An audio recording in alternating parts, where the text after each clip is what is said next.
This show is brought to you by Tracker. Never lose anything again with Tracker.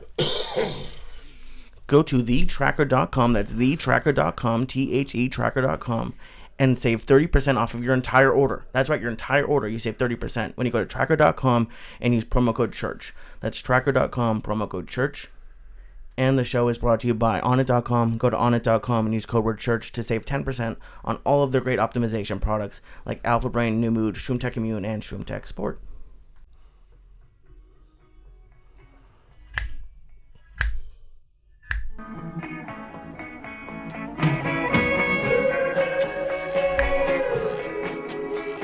Oh shit. Fucking smooth tonight.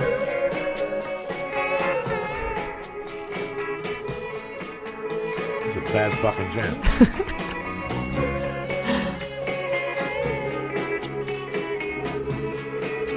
Little Keith Richards gets your fucking blood going.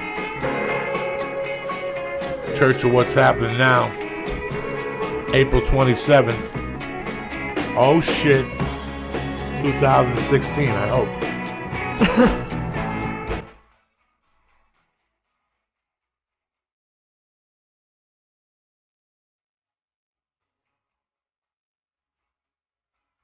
Jesus fucking Christ. Get some shelter.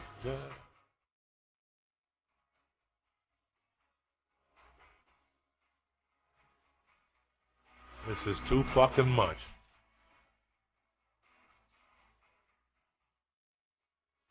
Strap a pair, motherfuckers. We're coming at you big tonight.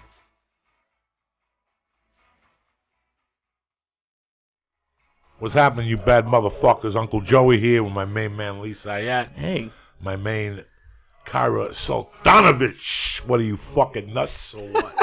Is it Kira or Kyra? It is Kira, but I told you I let you and one other person get away. Kira. And she's Dominican, so I let the Cuban and the Dominican get away with funny, Kyra. I used to know a Spanish girl. Her name was Kira, and she was fucking dynamite. Her and her family were really dynamite. When I first got into comedy, their parents had like a Mexican restaurant on top of the Boulder, in Boulder on the U District. I never know what happened to those people. They had a couple sisters, a couple brothers. So she was a Kira or a Kyra? Kira. She was a Kira, yeah. And she had a great sense of humor. And she'd always, make the tacos, and I'd giggle while I was there, whatever and shit. My wife worked upstairs, so there was no drama, there was no pressure. We could just be ourselves, and we used to just giggle all the time. Our dad would get involved in the conversations and argue, and I would just go in there to light her up. Yeah. I would go in there till she'd ask me to leave. Because we'd get into it about music, and I don't forget who she liked. I just fucking hate it, like Springsteen or something. And I'd go in there with facts and just blow her fucking mind. But I see you liking a lot of music, and that's not in a bad way. No, I do like a lot I feel of music. like you have a pretty wide palette of music. Now, did you hate that music because she liked it? Was it like something that you just hated because she liked it, or no? I don't remember what the argument was about, but when it comes to music, I will go home and plot your fucking demise. Do you understand? I think I listen to terrible music. Well, it's not even about, I don't care about terrible music. It's just somebody sticks up to me, like steps up. Like a couple of weeks ago, I was in a meeting with some people, and this woman said something about Adele. And I had to lay into her because of what happened at the Academy Awards. You had to lay into her? Whatever happened when the, What happened? As I'm watching this, I see this fucking chick. It's horrible. And the voice is horrible, and everything is horrible. And I don't make, I know music. I've been to enough concerts to know that there's no concert that's 100%. The walls, everything adds. Even as a comic. Sometimes you go into a theater and you go watch a comic in a theater and you're like, this is fucking terrible. That's why I don't like theaters. Because it's such a big fucking gap. Yeah. There's nothing like Sucks going energy. to see any type of show and the sound is not right. You get irritated. It's not about the $22 or the $35. It's about, I can't even listen to this. I'm getting a fucking headache. It's amazing how much that matters. Like, I went to see a show and the lights were on, took me completely out of it. It's a great comedian who I love, but the lights were on the whole show for some awful In the reason. audience. Yeah. Oh, my God. It's like sex. Look, it's okay to have a little bit of light, but it's nice when it's dark, but put you in the mood. I did a show recently where I had 3 comics ahead of me, and I had to tell the guy that put the show together, I go, I'm begging you, please, can you please? So Owen Smith. Owen Smith. Owen Smith was on stage. I go, please, I'm begging you. Can you turn the lights down in the audience? Well, Owen's on. I go, he will not mind. He will actually thank whoever is doing this. Trust me. Just trust me. And I had to beg this guy, and he finally turned the lights down in the audience. And Owen was like, thank you so much for making this into a real comedy room now. Instead of, like a corporate, luncheon. It makes a huge difference. When you were a child, were you a funny child? Did you step out in class and crack jokes? Yeah. See, that was you. You also, Lee? I didn't. I like to be like a little bit, but not like comedians. I had like a little joke that I would say quietly so a couple people could hear. But I was always like the class clown. That was more me. Like not jokes. Like I wasn't a class clown, but I would get irritated. I would get irritated in the same way I would get irritated now.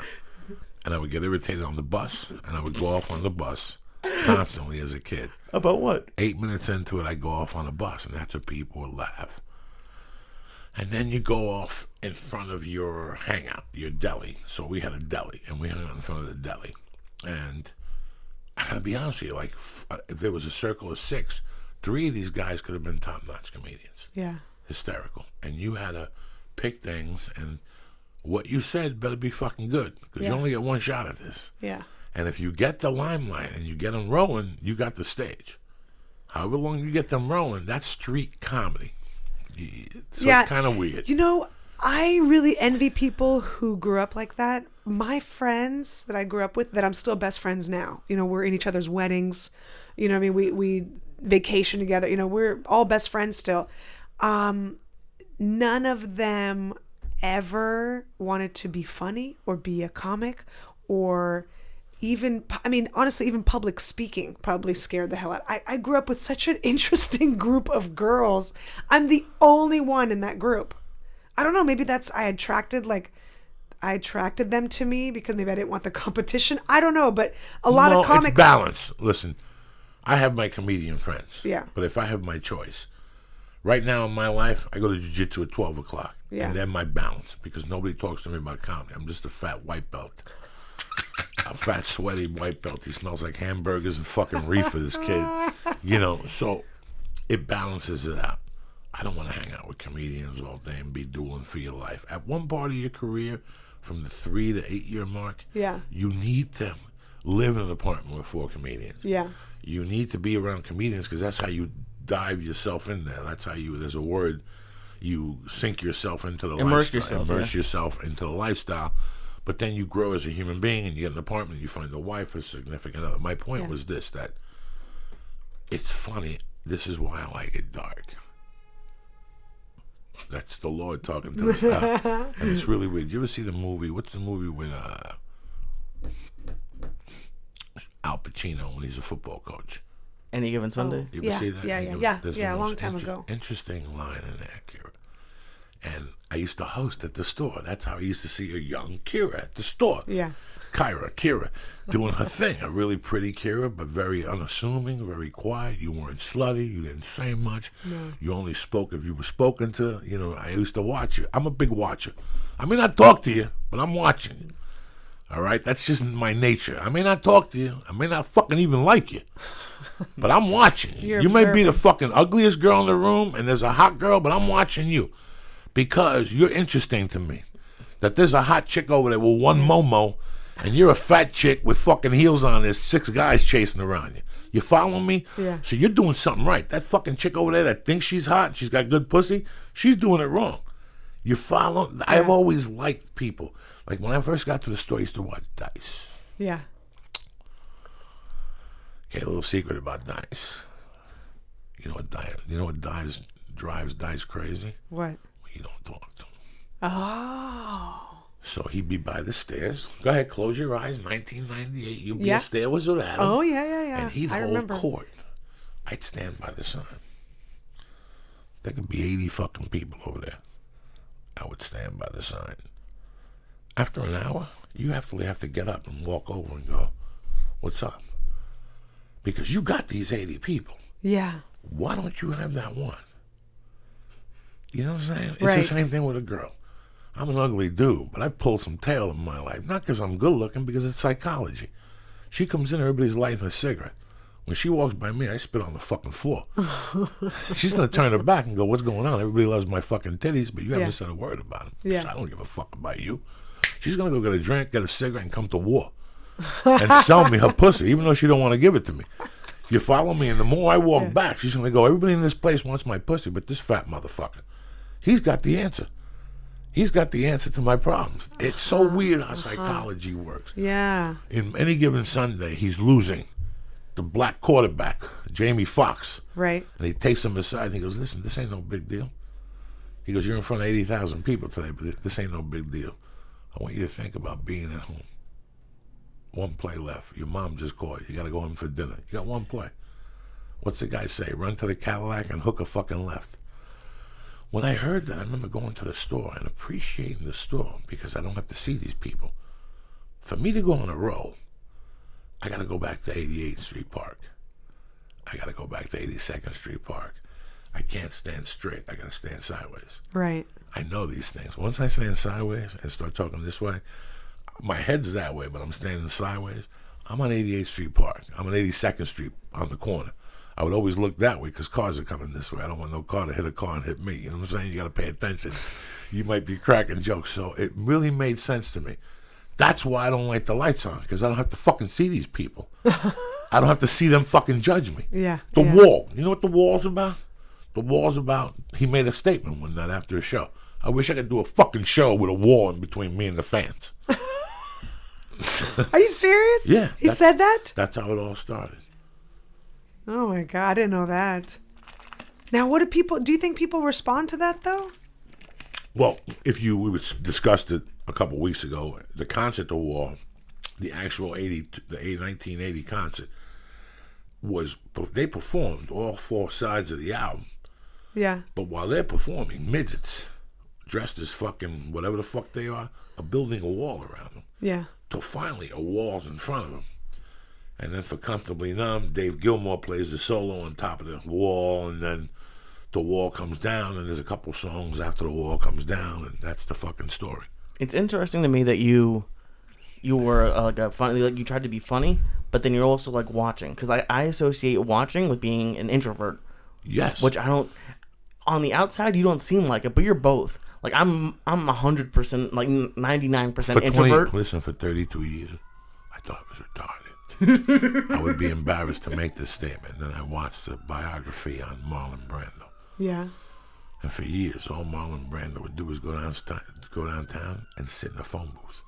Those old school phone booths, right. And close it. Right. And sit and watch people. I love it. I love sitting there and watching what makes people tick. Well, I want to say something, and it's going to come across creepy, but it's not meant to be creepy. I like to go to Korean baths. It is very well known that I really, really enjoy Korean baths. It's all women, obviously. There's a separate men's section, but we're all naked. And I like to watch women in not a sexual way at all. There's a vulnerability when you are... Have you ever been to the Korean baths? Do you know what they're all about? Okay. So there are places where you sit. They bathe differently, right? They crouch down on like little stools, and instead of like, they have stand-up showers as well, but they also sit with like a sit-down shower. It's really kind of crazy and bizarre, but also awesome. And when they're bathing... And I'm talking about strictly Koreans. And is it like a nice area? Is it like a gym locker room? There are Korean spas everywhere. No. It's not a gym locker room at all. It's completely different. It's a whole different experience, but it's kind of religious. And they have rituals, and they scrub their bodies, and they clean their bodies in a certain way. I was brought up in saunas and steam rooms, and I don't fuck with jacuzzis because I just feel like there's some... pussy tuberculosis happening. That's a good... No. I do not fuck with any kind of water, any kind of liquids ever. Unless it's bubbling up from the ground. Then that's fine. Like the springs in Colorado. Yes. Like 100%. I'm all over that. But I steam, I sauna, I go into like, they have all these different rooms. Like there's a charcoal room and a jade room and clay room and, all the different... I love that shit. But specifically when the women are washing themselves, again, not sexual at all, I like to watch and observe the ritual of it. Now, when let's say a guy goes into a Korean fucking bathhouse, Yeah. he goes into the guy he section, goes though. into the guy section, and who bathes him? 2 women or 2 men Men. bathe him? Oh, they bathe you. Yeah, they bathe you. Yeah, and yeah, they yeah. scrub They the scrub fucking you. top 3 layers of your skin off, Lee. You No. see your skin on the floor, Yeah. like a snake. Oh, I thought it was like a bunch of people showering, like bathing together. No, Yes, what the fuck is wrong with you? That's well, later. That's part of That's it too. later. But they scrub the hell out of you. It's a mugging with soap. Oh God, yeah, That's what it is. So is it painful? I like it, but I like a little bit of pain. Little bit. I don't. I hate. Like that sounds. Oh God, but it feels so good. It's cleansing. Your skin is your largest organ. Sorry, guys. Sorry. But your skin is your largest organ on your body. So it's like somebody massaging your kidneys or your pancreas. I mean, they're cleaning your soul. Yeah, but you described it like a mugging. That sounds like why can't It it be is like a general it's rubbing? very aggressive. So I have taken my husband to these because if you're gonna be married to me, you have to be open to going. And he said once that the dude, this little Korean man, he's just wearing like little black Korean underwear, lifted up his testicles and just went and just gave him a nice little scrub on the taint and put him back down, and then just like smacked him on the head and was like, "Get out of here." My heart's beating just thinking about it. You know, It's the best. I can't. It is I don't even know best how you'd feeling. respond, Joe. How would you respond if someone convinced Listen, you to do that? I went on testosterone in 2013. Yeah. I was just one of my knucklehead friends, and I was never horny in my life. And my wife was pregnant, and I couldn't, Never hornier. Yeah, never horny in my life, and I couldn't give my wife a stabbing the way I could because I couldn't even think of putting my cock where that little kid. Yeah. I mean, it was horrible. And I would drive over to that massage parlor in Lancashire, and I would sit out there. And the thought of somebody massaging my back would give me such anxiety that I would just take off and go home and jerk off. Seriously? Oh, you have no idea. You have no idea. I don't like people behind me. Well, I don't even like people standing fucking behind me. And I've said this before. If I was a woman, I'd be a good piece of ass. But you never doggy style me. I'm not ever giving up my eyesight on you. Something from being a kid. I don't like people behind me. Do me a favor, goes to the side here. Yeah. Just the thought of somebody scrubbing me, it's just so impersonal. Like, I don't even like my wife massaging me. You know what? Really? I go to that place over here with her, and we both sit together, and they rub your feet, Yeah. rub your shoulders. They have a happy hour for $25. You Yeah, tip them I've 10. done those, yeah. I like that stuff. I'm a big... Now, why did you grow up in saunas and steams? Russians, Soviets are all about saunas and steam rooms. They beat you with Yes, I saw... leaves, like eucalyptus leaves. They call them veniki. They make them into like a little broom. That's what a venik is. It's a broom. So they make these special leaves, usually eucalyptus, because of the essential oils that are inside the leaves. And they beat you. They beat you upside your face. And it's amazing. It's amazing. I cannot tell you how much I love a good, just fucked up, like get the heel of your foot, like in my ass. Oh. I love it. I love it. I love it. I love it. When you live... Oh, you live up here. When I used to live in Hollywood, Yeah. the Hollywood Y opens at 5. And at 5:05, it's packed with Russians. Yeah, the Russians. I'm And they sorry. go- I want to just apologize. No. I learned... And the first couple times they have the hoods on, like the KKK. You have to wear... They're like Russian KKK. I go in there and there'd be You 4 have to fucking wear Russians with a hood and 1 black guy sitting there like nothing happened. And I'd sit next to them like embarrassed, my like who's gonna throw the God. first punch here? They really wear hoods? Yeah, they wear Okay, these. They're not, let me tell you. They're like wizard hats made of cotton and shit. And here you are, at 5:05, stoned to the gills. I'd walk in there. I'd wake up, take a shower, eat something, and I'd smoke dope. In those days, I used to get up at 4:15. I just quit coke. I needed something quick because I was losing my mind at some point. Yeah. So I would wake up at 4, jump in the shower, and I'd be at the Y, and I'd get stoned, and I'd eat like a little breakfast, and I'd shoot over to the fucking Y, and they'd be in there, and they'd drink shots of vodka. Yeah. And after about 2 weeks, they offered. They were very close-knit society. Yeah. But they offered. And this was something I did for about a year and a half. And I knew their names, and I knew what they did, but I really didn't. They were doing the shots in the sauna? Sure. Oh, yeah. Yeah. And I didn't really care. None of my business. The only point, you know who gave me a hard time? The Russian women in the pool. In the heated pool. Yeah. The heavier Russian women, they don't like guys in there. And they would battle me. They'd cut me off. Do they do their like little swim with their head above? Oh, yeah, hilarious. Yeah. Or They they never hang out fuck to the with their wall. hair. Right. Yeah. They hang out to the wall and they just kick for 20 minutes. Yeah. And you're like, this ain't doing nothing for you. Very interesting. Well, I grew up, my mom was, she was hell-bent on teaching me how to, it's called paritsa. I was 8 years old, and she goes, all right, I'm teaching you. This is how you do it. She would teach me how to steam, how to sauna, the correct ways. You sit down afterwards, you wrap yourself up. Here's what your body's doing. Your body is now it needs to cool down to help your circulation. They would put stuff, so you first, all right, so you get to the water, you jump in the shower.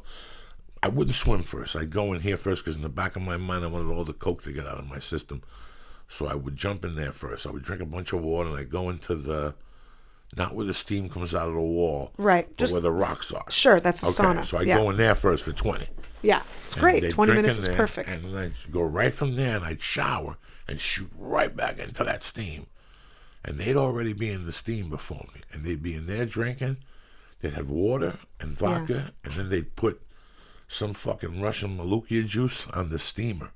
It was like eucalyptus mixed with just oils. And the guy would talk to me all the time. This is for your health. Yeah.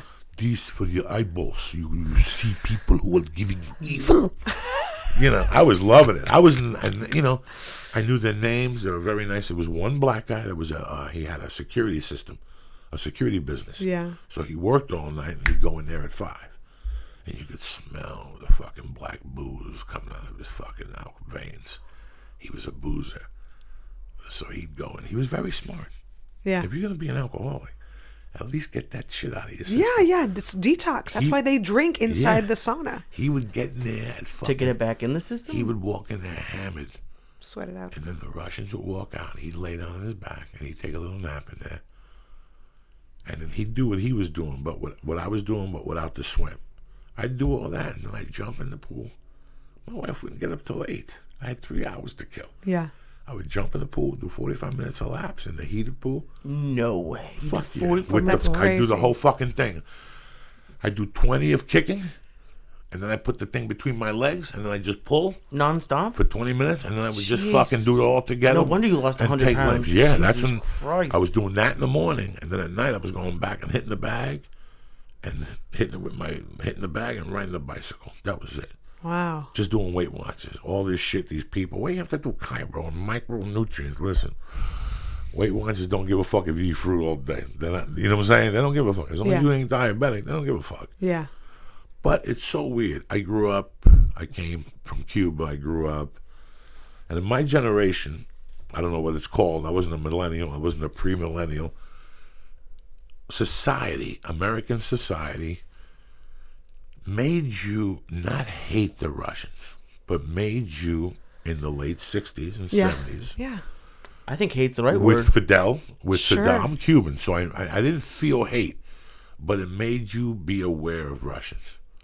Like, it just made you, like, look out for Russians. Like, to America, it was Boris and Natasha. Yes. So it was Boris and Natasha. Well, Russian people have always had this vague mystery about them because of the USSR, and you could make fun of them because guess what? It's like the Amish. They weren't going to ever find out. They weren't allowed television. My dad told me that when he was like probably late 60s, he was probably, if he was born 47, he's like probably just out of college. They got a bootleg version of the Beatles, whatever album came out in the late 60s. I forget which one that was. Right? Let It Be. I could probably Let It Be. Probably Let It Be. They got a bootleg, and it was the biggest coup of anyone's life. And they had to secretly tell people because it was at a time when neighbors would rat out each other. You know what I mean? And they listened to this Beatles album in like a dark dungeon somewhere, like underground in someone's With a basement. lookout. I'm sure there was a 'Cause lookout. my cousins Of course, had the same of problem course. in Cuba. In Cuba, yeah. And they were so unaware of anything else that was happening in the world because of propaganda. And so Russians were this vague mystery. And you could make up whenever anything is mysterious, people just start making up their own, stories about what it is because nobody knows.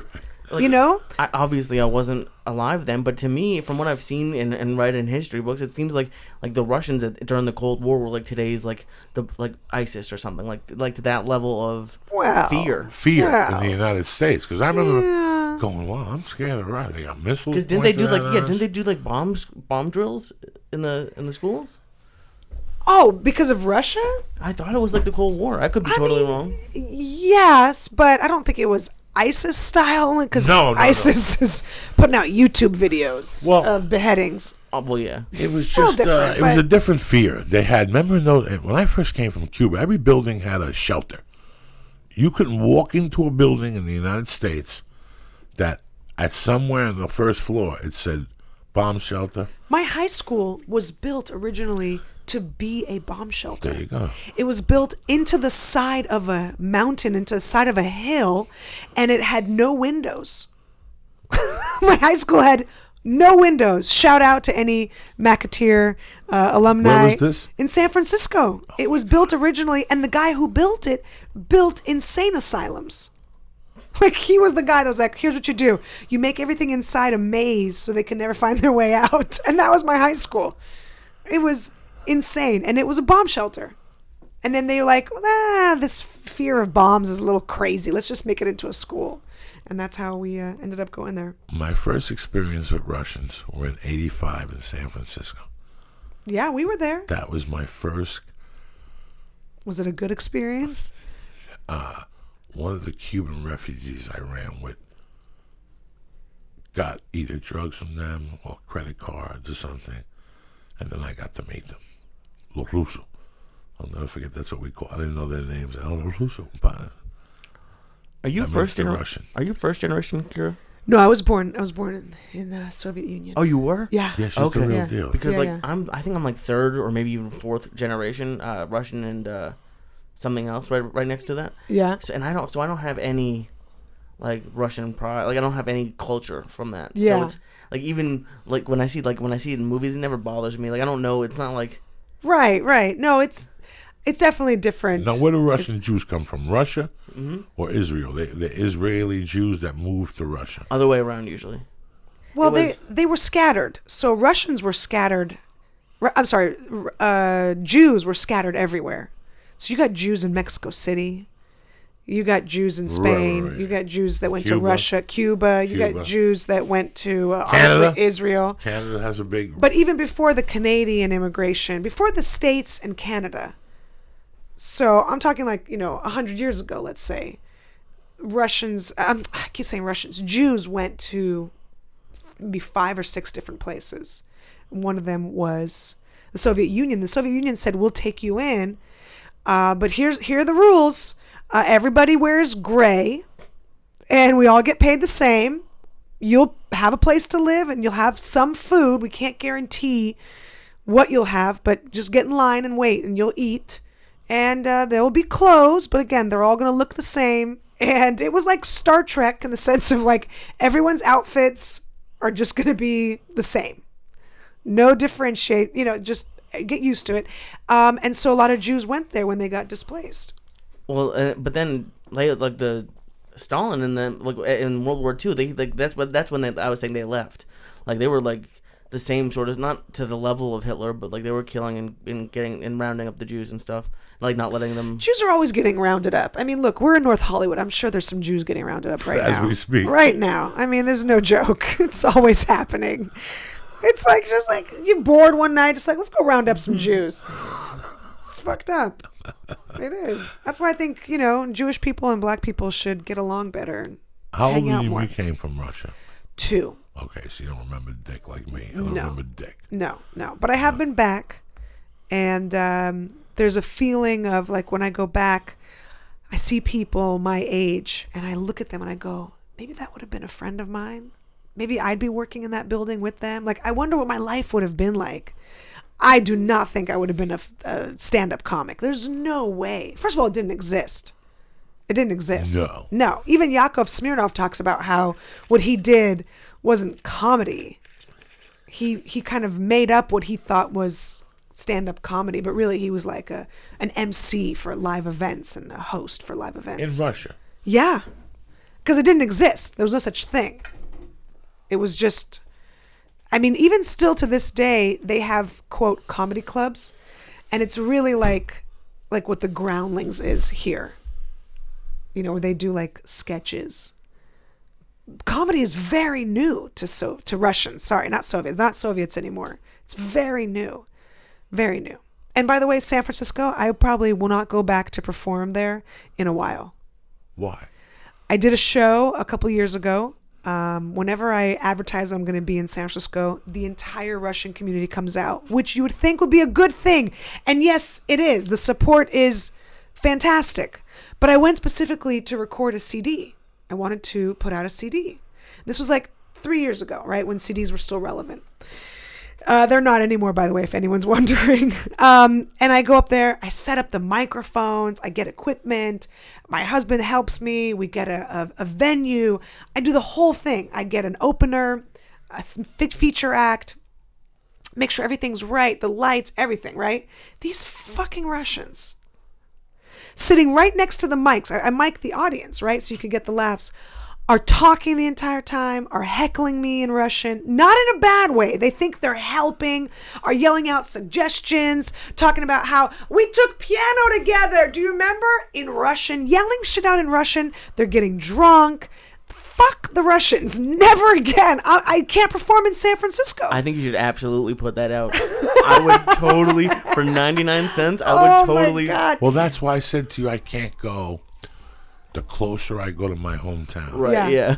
it's not going to work. It's not going to work. How do I know it's not going to work? I did one 8 years ago, and while I'm up to that, they're yelling, tell them about when you robbed this guy's house. And I'm like, really? Or the ones that are sitting in front because they're still stuck in the USSR and they have their arms crossed and they don't want to fucking laugh because for 30 years they had to wait in line for salami and they had to wear shoes that were 3 sizes too small because fucking communist. That's when people are like, so and so's a socialist or this politician is really a communist. Fuck you! You don't even know what communism is.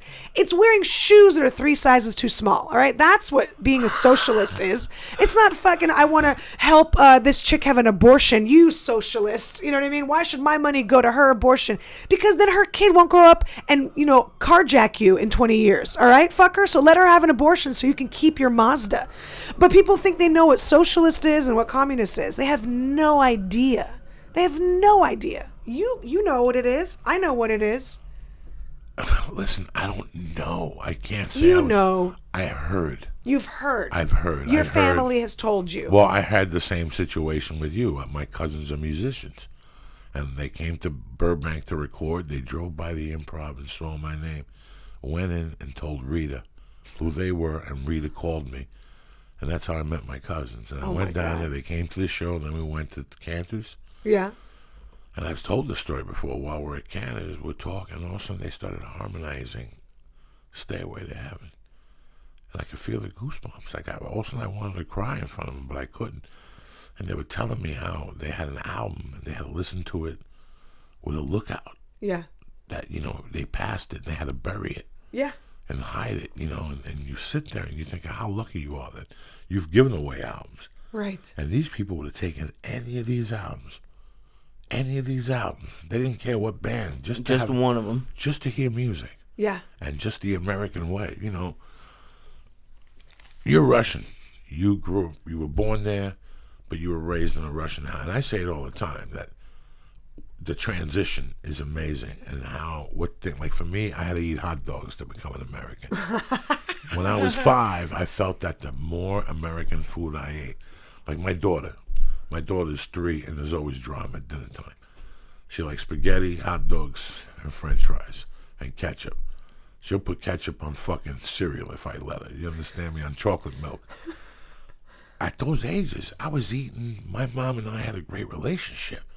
I was eating whatever, Cuban tongue. Yeah. Oh, whatever. we had tongue, yazik. When I went to, I got Americanized.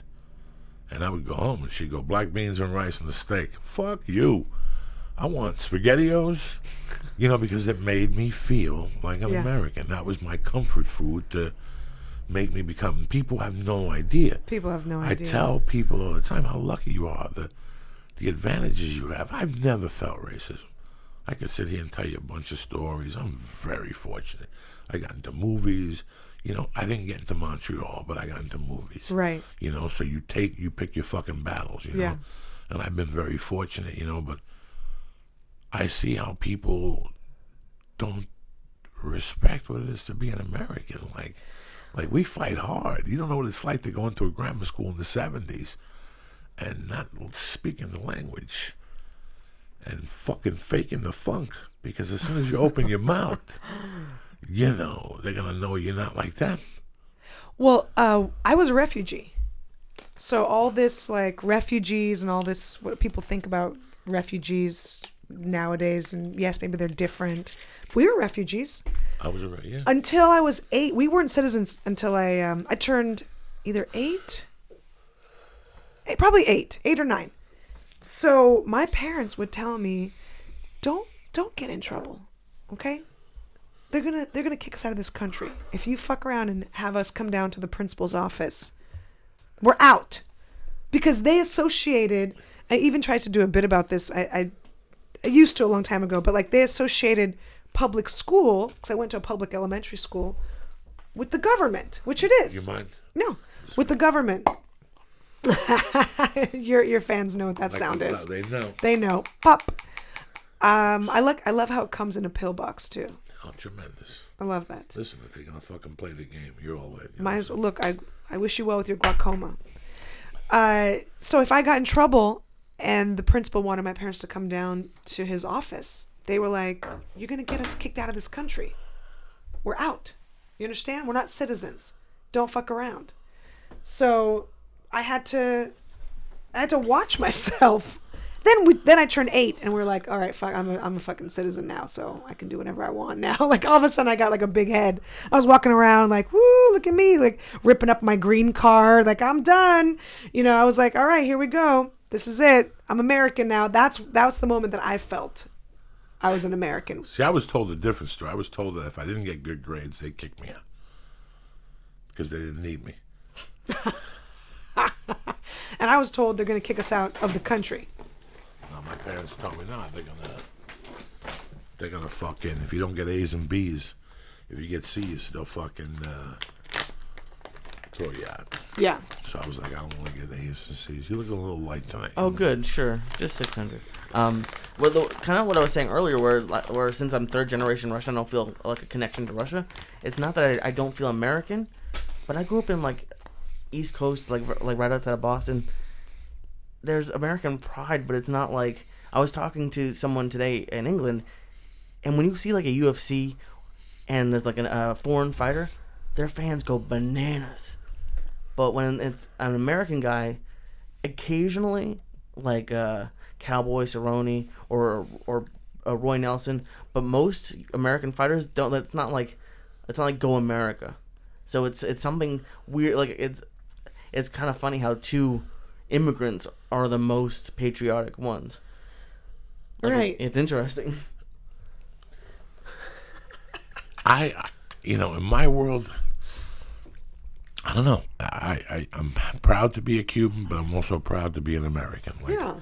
I'm proud that I ended up becoming an American. I pay taxes. Why'd you laugh at that? God damn it, that means I get to call myself an American. Well, you know what? It's part of trying to be a productive member of society. For fucking 35, 40 years, I was an unproductive member of society. I was trying, and for the first time, at the age of 50, I became a productive member of society. Do you know what I'm saying? Yeah. So that's what part of being an American is. All those little things. Yeah, I got felonies. So what? That's part of being an American, having a second chance, bitch. All these things you can't throw at me because that's the American way. You were Russians, refugees. God knows what your dad was about to go through, or your mom. Yeah. You know, and all of a sudden you came here. What's that called? A second fucking chance. Right, right. So you can't judge me on any of those things. We all make fucking mistakes, no matter what the fuck you do. You know, it's not like I was out there falling out of trees, giving out Cosby pills, fucking seducing fucking young women. You know what I'm saying? I wonder if there's an edible called Cosby pills. That's a great idea. Yeah, that's a good. There should be, God, right? Cosby pills. He would go nuts. He would go. But you nuts. spell it with a Z, like a picture. or a K-O-Z. Oh my! And a picture of a chick just passed out. This edible will pass. So what did you just have, a little start? I had that was my third star for this evening. But what? So I know nothing. I'm a complete novice. We opened up with 600 milligrams. 4 stars. Oh, okay. So you 400? No. Yeah. 600. So you know, but the milligram, you Right. know how long that'll take you. Like what kind of You don't ride know you'll go nothing. on. I know zero. I'm No. You don't know nothing. I'm square. No. When you eat one of these things, Yeah. you don't know nothing. Oh, I see. You don't know when it's gonna hit you. You You don't know don't when it's know. gonna show up. You don't know. You don't know nothing. Okay. It's like So- that. It's like that hooker with herpes. You know what I'm saying? You Right, never know when like, she's oh, gonna show fingers up. crossed. Yeah, you never know when she's gonna show up. She So needs how a do you 20 time the rest of your life? It's 8:00. I got nothing else to do. I'm here with you, and then I go home and go to sleep with my family. Okay. On got it. Monday we did a podcast, and he left, and I was putting the podcast up, and I just woke up at 1:30 in the morning. He was falling asleep as I was leaving. I was telling him a story, and he was like this. I'm like, it's not even worth telling you a fucking story. And I went home, and on all the nights, I was pretty high too. So I went home, tried to watch television, and I was like, I can't deal with this. And I fucking went right to sleep. And I got up the next morning, he's telling me a story, how he got up at 1:30 in the morning, his girlfriend kept paging him, texting him, and asking him where the fuck he was. I love that shit. When I fall asleep on the couch, when I'm seeing double, I know I'm there. You know, like sometimes you see double on these. Really? You do see like, it crosses a little, it's tremendous. But you're in a safe environment. So, what do you think it is? I'm always curious about this. When people, like myself, for example, when you explain that to me, the whole, it's tremendous, you see double, and you're having a great time. To me, I get such major anxiety the way that you get anxiety getting a massage or someone standing behind you. I hear you. So imagine, that's how I feel. Like when you tell me that, I start to sweat. Like, oh my God, that does not sound great to me at all. And I've gotten high before. I've never had edible. Never had an edible. And don't get me wrong. If I know I didn't have to go to the massage thing, I would have been in there getting my pipe sucked. But I just don't want to go in there and go, listen, no massagey, just sucky. Don't touch nothing. Sucky, don't sucky, yeah, don't tubucky. fuck. I'm just an animal. Like, I have no concept of those things. Like, how Yeah. nice it is to be massaged or to get a finger up your ass. I'm always thinking about the negative when I'm looking down. So, fuck that shit. Sorry to bring it up. I was just thinking about it. You know, my paranoia is kicking in now that you talked about anxiety. These things get you anxiety, too. I feel like it'd have a negative effect on me. I feel like it's like it brings out whatever maybe you don't want to come out. The only anxiety I get on these is when I get shortness of breath because I do something too quick. And the shortness of breath shoots right to my mind. And all of a sudden, the cortisol shoots out and I break out into a sweat in my body. But then I get it together. I just breathe through my nose and not my mouth. And it all evens out. And I put some in my stomach, too. Sometimes when you start getting the anxiety from the reefer, you eat a little something. Oh, okay. Kind of absorbs Piece of bread it. with butter, something fatty, nothing. No, you know, you eat a chocolate chip cookie, you're adding fucking gasoline to the fire. Right. It's just sugar to anxiety now, Yeah. which somewhere along the line they meet and it gets more intense. Oh, Jesus. One night I got really high, my wife bought Oreos. Now, everybody in this room loves fucking Oreos. Who doesn't like Oreos? Yeah. But again, I'm a fat fuck. You cut yourself a deal. You go, you know what? I can either eat the whole box or I eat 7. So I ate all 7 of them, and I stopped. Oh, you did? Oh, yeah, I'm really good like that. I make a deal. There's 92 of them. I want 7. And you did it. And I did it. I could never do that. But between the sugar and the edible, Yeah. they met somewhere, and it sent me into this fucking pre-diabetic shit. I don't even have diabetes. I had to go to bed. I passed out. Oh my God. Like I woke up at 4 thirsty with fucking chocolate in my mouth and shit. I don't know. I think there's something inside of me that doesn't want to be out of control. There's something. I don't know. I don't know if people. I'm gonna tell you something. Okay, tell me. A friend of mine said to me, "I know there's some stuff about you. Take these things." I brought them home. They're tremendous. They're baby little Valiums. They're for anxiety. Before I go home, I don't want no drama. Sometimes I pop a half of one. They're great. They build the resistance quick. I'm very happy I go to jiu-jitsu and train because I sweat a lot with the gi. You sweat extra so that pill doesn't get to sit in your fat. Yeah. When you're just a regular fat guy, those pills, half of those pills sit in your fat. Right. So sometimes you might get tired in the afternoon. You might smoke a half a number and get tired. It's because the reefer kicked off those fucking pills. So what I try to do is I try to eat those pills maybe, like tonight. If I had to leave early tomorrow, I'd be popping 2 of those pills tonight. But I'm going to tell you something. And this is what America doesn't know. And America might think I'm lying to you. I sleep a lot better on these fucking stars than what I do on those pills. I mean, a deep sleep. A deep, deep sleep that you get up at 5, you pee. Your pee's a little purple. It has a weird stink to it. But you get a handful of fucking water and you go right back to bed and you wake up and nothing's sore.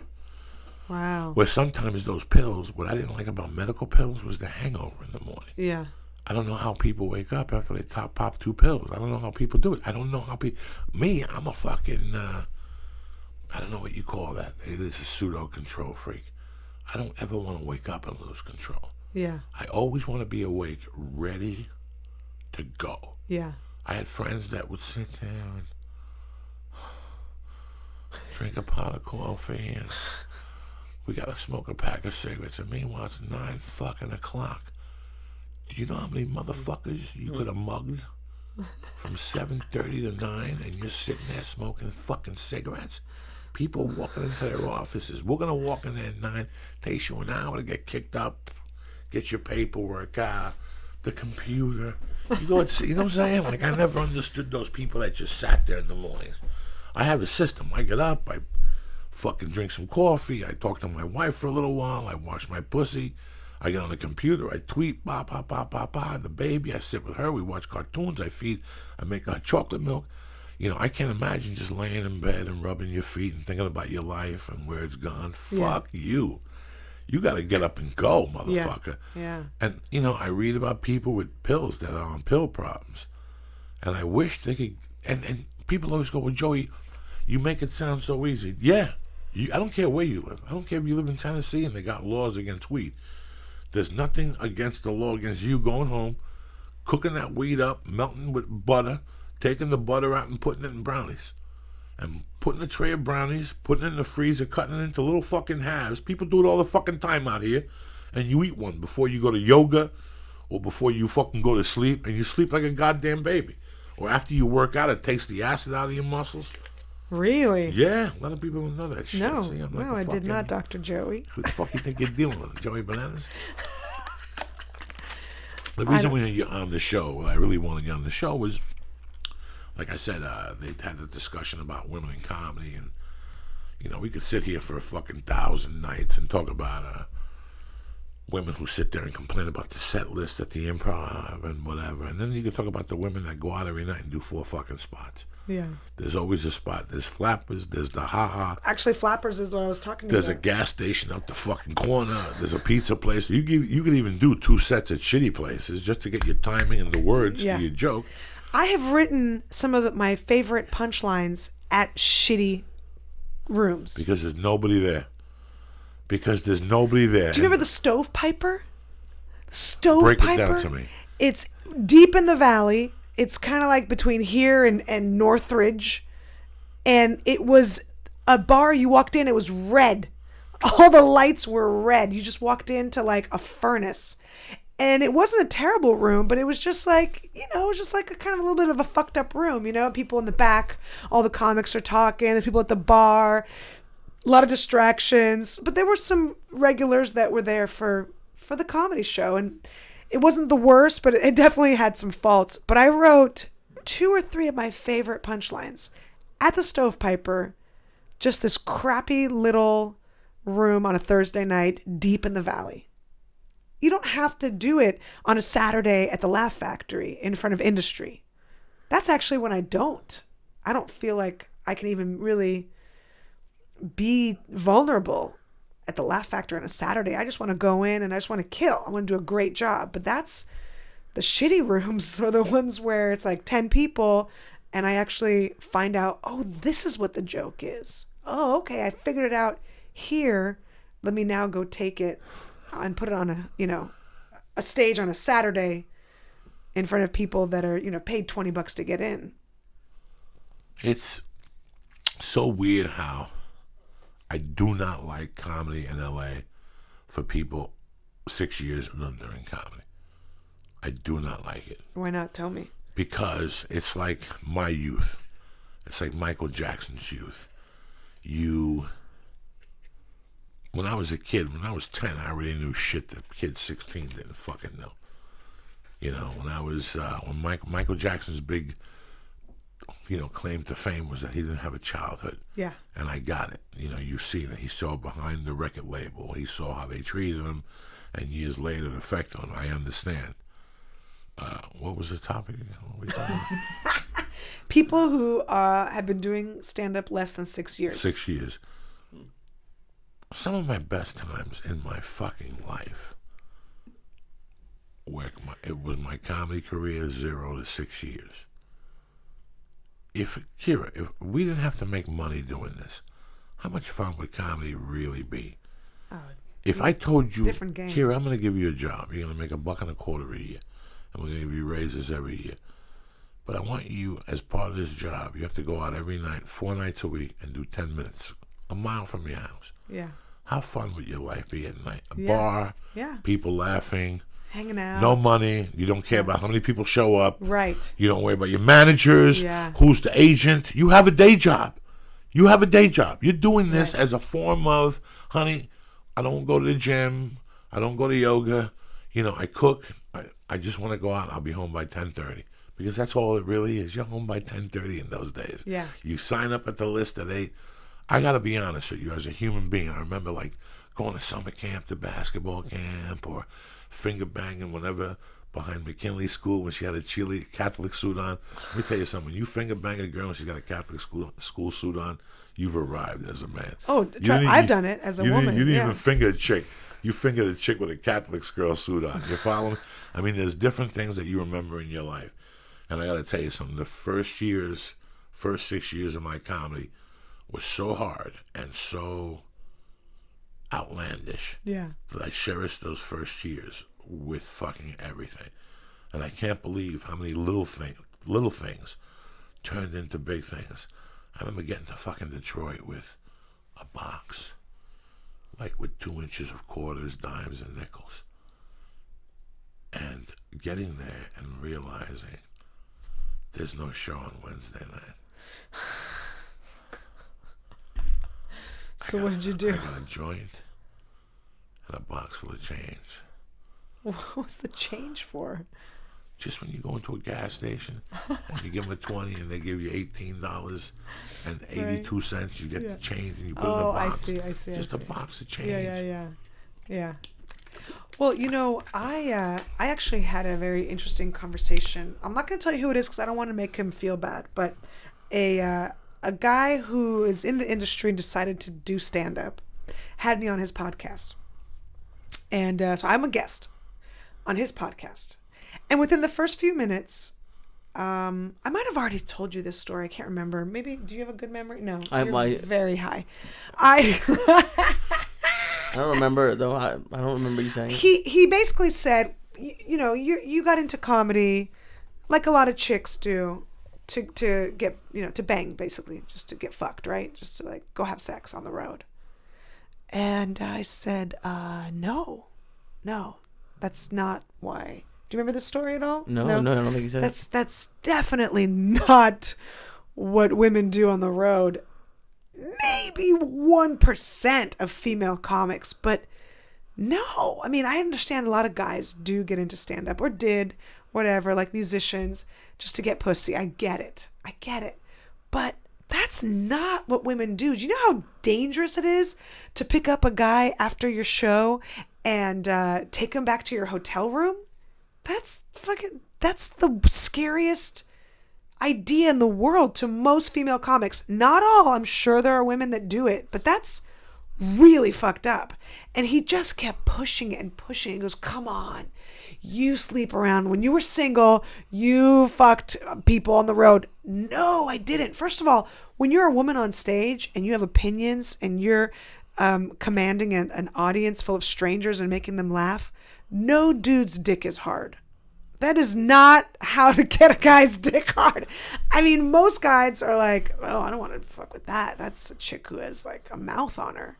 You know, most guys, again, there are exceptions. But he fought me on this. And he just kept telling me and kept telling me and kept telling me I was wrong in something that I've been doing for 17 years. Okay, all right, I guess you know better. But that's just one aspect of being a woman in comedy is it's not the same on that level for us in the sense of like hooking up and, you know, taking some guy back to your hotel room. I mean, it's the scariest thing. They can kill you. I mean, that's Louis C.K.'s bit. You know what his bit is? That women have to fear. You know what? You know who kills women the most? Men. That's who killed. I'm fucking his joke up. I'm totally butchering it. But the essence of his joke is, you know who they should be scared of? Us. We kill women more than anything else, more than heart disease, more than diabetes. It's men. And that's so true. It's so true. I don't like, listen, I have my problems with fucking women. We all do. You know what I'm saying? Women have problems with guys. Women all do. There's something, issues, whatever, you go, Jesus fucking Christ. The last couple fucking years, it's been up more than ever, women in comedy. One guy said and got fired, this guy, Jerry Lewis. I never even thought about it. Like, I was always like, you know what? I know what I went through as a comic. And I know what women go through. The reason your fucking friend is ignorant, the guy that had that podcast, Yeah. because any fucking comic knows if a chick sucked dick for that many years, she'll never make it to 17, 18 years. Those chicks disappear. Yeah. I seen those chicks come and go. They're hot. They're funny in the beginning. They hook up with a comedian. He writes. It's an ugly cycle. And you see them years later, and now they're writing, but who the fuck, you know what fucking happened, okay? Yeah. You just couldn't fucking cut it because you depended on somebody else. And then there's a very small percent where you fall in. Women that get into comedy, and life happens. Life happens, but they stay true to being a comic. Yeah. And they never lose focus, and they don't use having the kid as an excuse, or, you know, and I get it. I listen, man, I see it. My wife was the best. Oh, I'm going to work full time. And I kept looking at her going, okay. And then after 2 weeks, she went to 30 weeks, 30 hours. Then after another week, she went to 20 hours. Yeah, yeah. Then somebody got a raise, and she was like, I've been working here for 10 years. I'm quitting my job. Yeah. And the bottom line was that little baby. Yeah. Who the fuck wants to leave their fucking kid at 7:30 and fuck you? I was like, quit that fucking job. Be a mom. You're 46. When is this going to happen again? Yeah. Not in my fucking lifetime. Not in my fucking lifetime. You're going to spit another kid out at 49 or something. So, oh my God. you know, and I'm Spanish. That sperm's going to be good in the casket. You know how some people leave their eyes to society and their ears and shit? I'm going to leave my fucking nutsack. And you got 24 hours, and I guarantee there's 18 fucking kids swimming around my nutsack. I'm Spanish, dog. I'm fucking Spanish. That shit lasts in there. Theo Von's dad had him when he was 72. That's right. And fucking, you know, and then when he told me he's half Spanish, I go, ah. Yeah, that's why. There's a girl I know. Her father's banging somebody in Puerto Rico, knocked her up twice in the 70s. That Spanish sperm, they eat those fucking beans. That black beans and that rice, those beans stay. I'm telling you, I got it on my ID. Fuck, I'm keeping the eyes. Take the nutsack. That's your best bet. There's 18 kids in there right now. You know, my husband's Puerto Rican. Is he really? Yeah. No yeah. shit. Yeah. Oh yeah, you're gonna be knocked up to your 90. Oh God, no! I had my my kid, who's now 5. At the time, he was 3.5.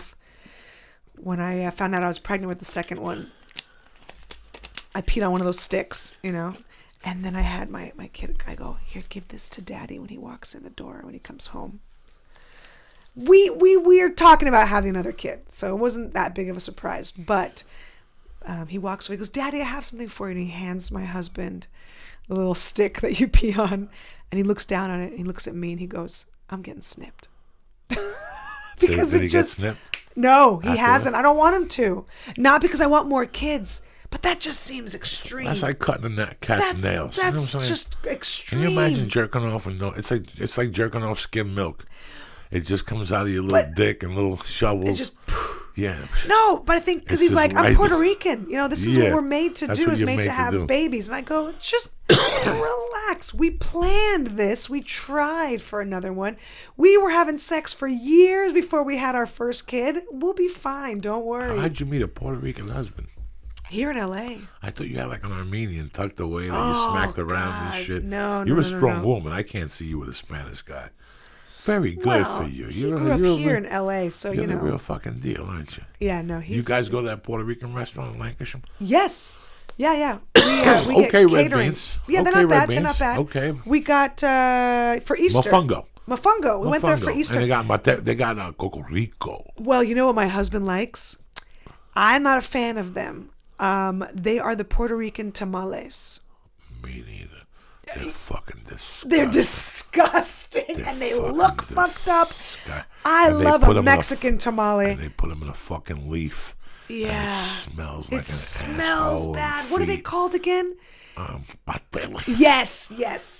No disrespect to Puerto Ricans. I love you. I love mofongo.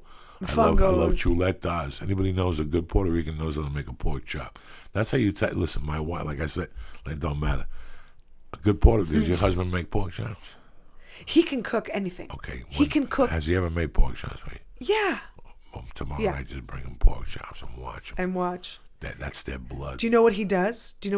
Like a fucking boss is, oh my God, I'm so embarrassed. I just forgot. It's the ham with the skin that's all crackly and crispy on top. I know what you're talking about. Oh, fuck. This is going to kill me. It's this fucking contact high you guys gave me. I'm usually much sharper than this. What should I search? Like Puerto Rican ham? Please. It starts with a B or something, or an R. Oh shit. You drink Mavi? Whatever. Does he ever give you Mavi or Canepas? No, I don't know what that is. No. Mavi sounds familiar. Mavi is a tea. Oh, is it El Boricua? Boricua? Boricua? Is that? Boricua. No, Boricua is a Puerto Rican. It's Puerto Rican. Yeah. No, it's Boricue. Yeah, that's El Boricua. That means the blog is by someone who's Puerto Rican. Right. Oh, okay. Don't worry about it. We'll get the name of it. But Jesus. they have a thing called Mavi as a tea. Uh-huh. And when they sell it in New York, it's already got a hole in the top because you have to let it air to marinate. Okay. And it's a very good tea. It's made from a herb. But what Puerto Rico is known for, is this thing called mamoncillo. The Cubans call it mamoncillo. Mamoncillo, what is that? They call it quenepas. Oh my God. Put in Kenepas and see what comes up. Quenepas. Quenepas are called mamoncillo. They grow and they come. Could it be? Let's see. And they come full grown in August in Puerto Rico. So by September, mid-September, you would get them in the Bronx. Yeah. And they're these little fucking things. The trees grow. And they're these little fucking... oh, shit. They're these little fucking trees that grow these grape-looking things. They're these little grape-looking things. Quenepas from Puerto Rico, YouTube. There you go. Quenepas. Oh, my God. And you buy them by those little things on the green right there. Oh, shit, right there. Because I'm about to use 2 of them in my smoothie. Who gives a fuck? Have you been to Puerto Rico? 1,000 times. 1,000 times. Until 1980, and then I haven't been back. Really? But Luquillo, that beach Luquillo. Yeah. And we used to go to Dorado Beach. One thing about Puerto Rico, do you go back now?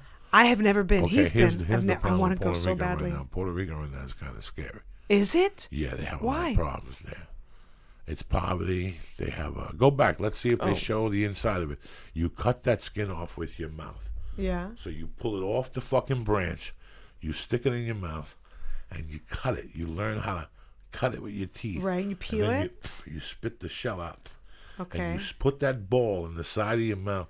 And it's got hair on it. And it's like a sweet fucking juice. Oh, yeah. No, I that have comes heard out of this. it. Yeah. What happened was after 9/11, they fucking stopped letting people bring them in. Like, you could, there you go. Oh shit! It looks like a fucking clit. That thing. Look at it. It's nice and soft and gooey like a motherfucker. Lisa Ayat. Look at that motherfucker. Ooh, And so they're sweet. very sweet. And you just suck it until the hair is all gone. It's just a seed. You think I'm fucking kidding you? Who the fuck you think you're dealing with here? If you can't eat a mama see, you're definitely not gonna eat nobody's pussy. You follow me? That's just a perfect rule. Oh my god. Suck it until the hair is all gone. He can cook. I'll tell you right now. Puerto Ricans can cook. You hit the it's fucking jackpot. amazing. You hit It the really, fucking jackpot. yeah. He's that. That's one thing that I'm so grateful I don't have to do. Those are some wifey duties I don't have to do. Because he even tells me, he goes, I go, let me make you some eggs or let me make you some. He goes, please let me just do it. Like, he doesn't even want me to. I'm not terrible, but it doesn't compare to what he can do. Like, even eggs he makes. And he puts butter He puts in it. spices in Yeah, eggs. and eggs. He makes scrambled eggs. Anything, Any kind of whatever. eggs, yeah. But he uses like, Spanish people dope up food. Nobody else dopes up food. You gotta dope food up. You gotta dope it up. You just can't put... Listen, yeah, you can put salt and pepper on a steak. That's great. But you want to make it a little better? Throw some garlic powder on that motherfucker. You know what I'm saying? Let me give some shout-outs real quick. John Algimi, Jeff Talaman, Nasty Doctor, Lisa Willis, Clark Canfield, Timmy the Turtle, Let's Talk Fights, and Crystal fucking Johnson. Little shout-out to you fucking savages getting your shit together. Lisa Ayat, eating 725 tonight. So what are you doing this weekend? You're going to visit your aunt in San Francisco. She's died. You're not going up there. What happened? You sent flowers? Yeah, the funeral was... You sent flowers? No, my dad was there. what happened? So your dad was there, but you didn't send flowers? No, because I'm going on Sunday. You are going? Yeah, well, not to San Francisco. I'm going to... There's a thing in on the beach somewhere that I'm going to go to. So... Because it was today at 2, so I couldn't And you're taking your girlfriend with you? Yeah, she's going to go. She got a lot of respect. And it's actually... It's very nice that you're here tonight, Kara, because you're very similar to her. Like, she was my aunt, so she was... This is your dad's sister? No, a dad's... I guess maybe she was a cousin. She's dad's... She's my dad's cousin's... Yeah, she's my dad's cousin, but she's basically my aunt. Well, in Russian, the word for cousin is the same as the word for sister. Oh, okay. So there, it's considered a... Even if it's your dad's cousin, it's like his sister. Yeah, but it's... I'm gonna do that, but she was a great lady, but it's not... It's good. It was... she was in pain. So, but anyways, I'm gonna have a good weekend, other than that. I gotta go to fucking Indianapolis this weekend. Tickets are selling fast. Don't fuck around. The stars are already landed. I got the call at 3:30 today that the stars of death were already in Indianapolis, ready for me to fucking eat when I get there in the hotel room. What are you looking forward to in Indianapolis? Like, rest and relaxation. I gotta do a lot of fucking writing for 4 fucking days. So I gotta write a lot this week. I gotta have something ready by Monday at least on paper. What do you have to write? I gotta write a pilot for somebody, and they want to see it. And I got everything on already. Yeah. I just have to write it according to the paperwork they gave me. Yeah. So if I could do that, it's not something I'm selling or nothing. I'm just doing an exercise. Yeah. So that's what I'm doing this week, and I'm gonna start tomorrow on the flight. What do you think your pilot would be called? Suck my dick and call me Shorty. Okay. I was born in 1940. No. This isn't. This isn't even that type of pilot, to be honest with you. Somebody just came to me and said, "Just give me an idea. I have an idea for this. What do you think?" Fill in the blanks for me. So I said, "You know what? It's a muscle. I need to work anyway. What are you doing on the plane for 4 fucking hours? How many times can you watch Concussion? How many times can you watch the first pilot and the first episode of Vinyl? Right. So how many times can I listen to the same... Oh, shit. Oh, it's plugging in. Don't let me fucking forget the iPod. How many times I listen to the same music on the iPod? So sometimes I get high and I get down the plane. I go, you know what? Let me pull the computer out. I pull a notebook out. And if I could write for an hour and a half until I get impatient, it's not a bad move for Uncle Joey. You know what I'm saying? So, and it's just a good muscle to have that years ago I never had. I had the ideas, but now I know how to put them together. What do you think about people who do a new special every year and have to write, and then they get rid of that material and have to write all brand new material? That's the game. Yeah. That's the game. Right now I'm in hell. I'm doing half new and half old because I have to write a special. So you're trying to write a special. It's a fucking difficult job. Because here's the problem. Okay, so you write a special. While you're writing a special, you're on the fucking road. Yeah. Putting all the touches to it. Ba, beep, ba, ba, ba. Yeah, you come to LA and you go to Flappers and you go to the store and you go to this place and you go to that place. But let me tell you something. 50 minutes is 50 fucking minutes. You could write chunks. You follow me? Yeah. You could write chunks of shit and put 20 minutes together. But to really flow it together, it's like a training camp. I feel for you to have a max, I saw Chris Rock in the old days. Uh-huh. I saw Chris Rock go out Thursday, Friday, Saturday, but Monday, Tuesday, Wednesday, he would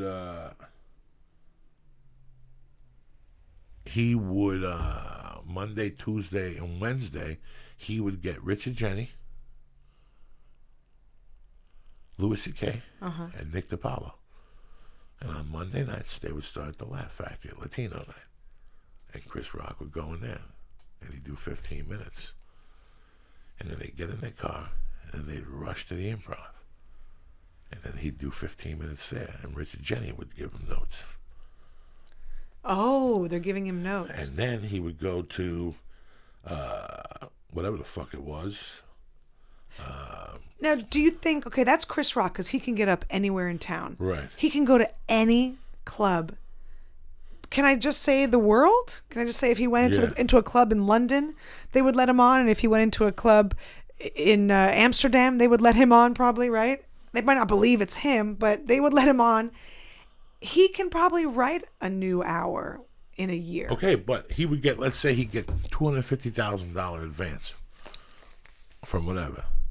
He gets Kyra, Lee, and me, and he goes, 50 grand a piece. I need 15 minutes. I'm talking about, don't hold back, Kira. I'm giving you $50,000. The next 6 weeks, you putting your career on hold for me. Oh. Everything you write for Uncle Joey is going to be what you know what I'm saying? Like, this is it. So, that's a smart way. Yes, I know comics that do that. I get it. I get it. But okay, that makes sense. I myself don't think a comic, personally, myself in my world, could have a 1 year, a new hour. I don't either. Unless I fucking go out 3 weeks, a month, and while I'm here, I'm out 3 or 4 nights. Yeah. Doing 20-minute chunks. Yeah. So I would do 15-minute chunks. What I would do is break my 45 minutes into 3-minute chunks. And go to Flappers Monday, Ha Ha Tuesday, right. And blah, blah, blah, Wednesday. Yeah. That's one idea. You have to just turn into a machine. You have to turn into a machine. And in the daytime, you have to write, and you have to listen to that tape. Yes. Like, one thing, I went to whatever last weekend, I not once. Every night I go, tonight I'm going to tape this set. Not fucking once did I tape it. And it's such a bad habit, but it's, for me, it's even more painful to hear that fucking tape. Me too. It's painful to hear my voice. It's painful to hear my stupid jokes. It's painful. So now, here's the other dilemma. So now, Joe Diaz and Kay and Felicia and Lee go out every night, 4 nights a week. You go on the road, do your material, blah, blah, blah. You get an hour. Come November, you put your hour down. Guess what happens in December? You got to go out. What material are you doing? You have no material. The same one from the fucking special. They saw the special and they saw you developing the fucking jokes. So now, what about those 6 months you just developed those material at? Those are your fans. you're gonna shoot your special in October. It comes out in fucking January, and here you are. They're gonna go. He did that material in Chicago. He did that material in fucking Cincinnati. So it's a really tough job, people, to put this together. A special right now is a tough job if you have help. If you have somebody putting makeup on you and picking your wardrobe. When I did my special, I did it like a Puerto Rican. That's why it didn't work out. We were talking at the beginning of the podcast of people, you learn from other people's mistakes. Yeah. We talked about people who shoot their own pilots. I pitch CBS, I pitch Fox, I pitched fucking NBC, and I pitched ABC, and they didn't like my idea. Fuck them. I know people who have told me this in '99. My family refinanced the house, and we got $300K. We're going to shoot our own pilot. And them having a party. You know that place next to Coaching Horses down the corner? It's like if you have a premiere and you're half a fucking yum, and you have no dough, they let you do it there. Yeah. They did it there. They had cocktails and bartenders. And I'll never forget going. And I went, not as a judgmental person, I went just to see. When I went to that fucking thing, and they showed that pilot, it was fucking terrible. But then I watched the fucking white people who hung out afterward. And all the people that were lying to this couple, and, you know, she was about to sign with somebody's manager, and they already had a buyer for the pilot who knew the same guy who did Darman Greg, and, you know. About 3 years ago, I IMDb those people. That's the last thing they did. Yeah. They packed up their bags and left with a $300,000 fucking hoe. And how many people shot their own TV pilots because nobody picked it up? We're going to sell it ourselves. At least 40. Wow. I just saw a chick on that fucking show with the Chinese people on ABC that shot her own pilot and came to me and asked me to shoot it. That she had a boyfriend that was at ABC and they were going to pick up the pilot. That girl was one of them. And she used somebody else and they didn't pay him. And there was a problem. Yeah, those things are always a fucking nightmare. Yeah. Look, I just shot my own special, and it's at least that's something that's going to air. But man, to do it all on your own, it's bananas. Are you going to? What go? was so difficult about it? Well, because not only did I have to get investors, I had to crowdfund. That was the last time I was here. I better make some money on this thing. 'Cause I got the Russian mob. They put money into it. They don't fuck around, you know? So it's like, hi. You know, it's hard. It's hard. It is hard. But that's different than a pilot. I made it stress-free, and that's why the special failed. Because I didn't put enough pressure on myself. Yeah. Because I knew the odds in the back of my mind were going to be tough. Whether I was going to sell it to Netflix, whoever the fuck I was going to sell it to. So I knew going in that I was working against Tide. And when we brought it back and Lee put it together, I looked at it in the first 5 minutes. I go, shut up. Oh, jeez. I knew right off the bat. And I wanted to smack myself in the face. I lost the money, the investment myself, but this is the big boy league. Sometimes you gotta take a beating to learn. It showed me something. You don't want to put out something that you're not proud of. Yeah, no. And you know what? I could have put it out in pieces and made stories up. Forget it. Just leave it the fuck alone. Just forget about it. It's not gonna work out. What's up, dog? What's up, beautiful? Look at you, got the nice shoes on today. Little fucking Johnny Capizio, out of respect for fucking Prince. Oh Fuck, you think you're dealing with? Felicia went deep in the closet tonight. She said, I'm busting the fucking Capizios out. You know what I'm saying? I have never seen Felicia not look on point. It's a scary fucking proposition. Not once. Not once. I've never seen you not be funny. Well, yeah, but if we could combine the two of us to a superpower. You know, man, being a woman's a tough fucking job, you know? And all these women have beauty secrets and shit. And the beauty secret is water, sleep, and don't get fucking married. And you'll stay beautiful for a long fucking time, okay? You know, no offense. I know you're married. I know my wife is married, but Yeah, you look at women, you don't know the fucking formula. And in Hollywood today, what's the formula? To chop my face up to look like a fucking Martian. I couldn't. To shoot something. Now you're in a room full of 8 other Martians looking at each other, sending each other space signals and shit. And at the end of the day, it's you know, the fucking water, walking around, breathing, and just being stress fucking free as a woman. Look at the women that are smoking crack. That's a stressful job. They lose their teeth. They get a bunch of fucking wrinkles. You know, the crack wrinkles are the hardest because nothing at Sephora helps with crack wrinkles. No, the reason why and go to the Korean baths. Can we add that to the list, please? Please, can we add that to? You know that I'm an addict, right? We should go. What? You go? Go with you. Oh, I go all the time. Jackie Cation won't go with me, but I know she goes behind my back. She'll tweet when she's at a Korean spa. I'm here naked thinking of you. Really? And I tweet this. I tweet too. I go, hey Jackie, I'm at a Korean spa naked thinking of you. I love it. I think it's. Can it be on your list, please? I'll try it. Okay, put it on. No, on your list that you just listed. Drink water, walk around, breathe, Korean and spa. go to the Korean fucking spa. Yeah. Get a little massage, a little circulation through your legs and There you shit. go. Avoid the varicose veins. Yeah. That's the whole fucking thing. You know, it's tough to give a blowjob when you got a varicose brain on your ass. You know what I'm saying? I mean, look, unless the varicose vein is something sexy, you know. That's right. Something you're into. Mine are not, unfortunately. They look like traffic on the 405. You know, when your map is all just red. The map is fucked up. I look at these kids and I'm like, fuck, you guys fucked my body Now, who up. sold the special to all these streaming sites for you? Did you do this all yourself? You're looking at her. You got on the emails and blasted them, and I had a manager who made 2 phone calls. Right, they're not going to do that. And he said, I got 2 no's. And I go, okay, so what? I get no's all the time.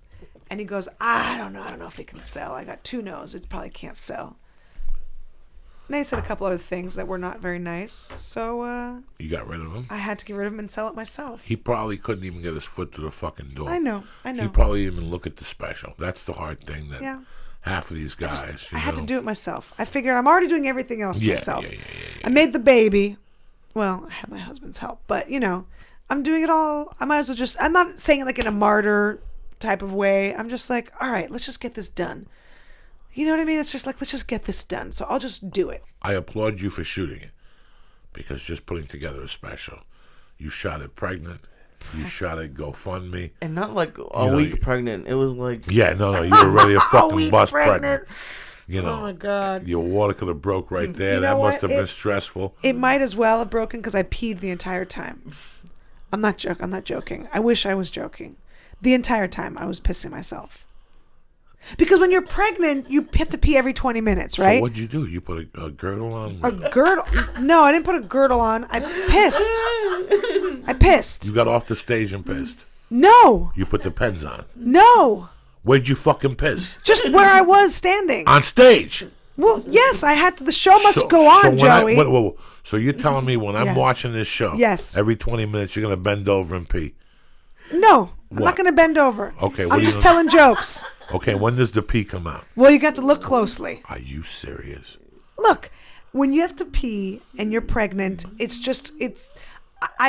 when you shoot a special for Showtime, right? When I shot my Showtime special, they gave me a 12 o'clock call time. You get in hair and makeup at 12:30, get on stage at 1, shoot your special, and then go home. Right. When you're doing it yourself, right. I was there at 10 a.m. helping organize everything and hang the lights, and we had to create a whole stage. And, I mean, we had to create a stage in this venue. And then I'm on at 8 p.m. So I'm running around. I'm drinking lots of water to stay hydrated. I forget to pee. Then here I am on stage, and my body's like, oh, now we can relax. So watch the special. So if I'm watching the special, do I see a puddle in the front of your legs? I don't know what you have HD. I don't know what you're watching it on. You watching it on your iPhone? Maybe not. If you got like a movie theater in your house, maybe. I don't know. I don't know what you're gonna see.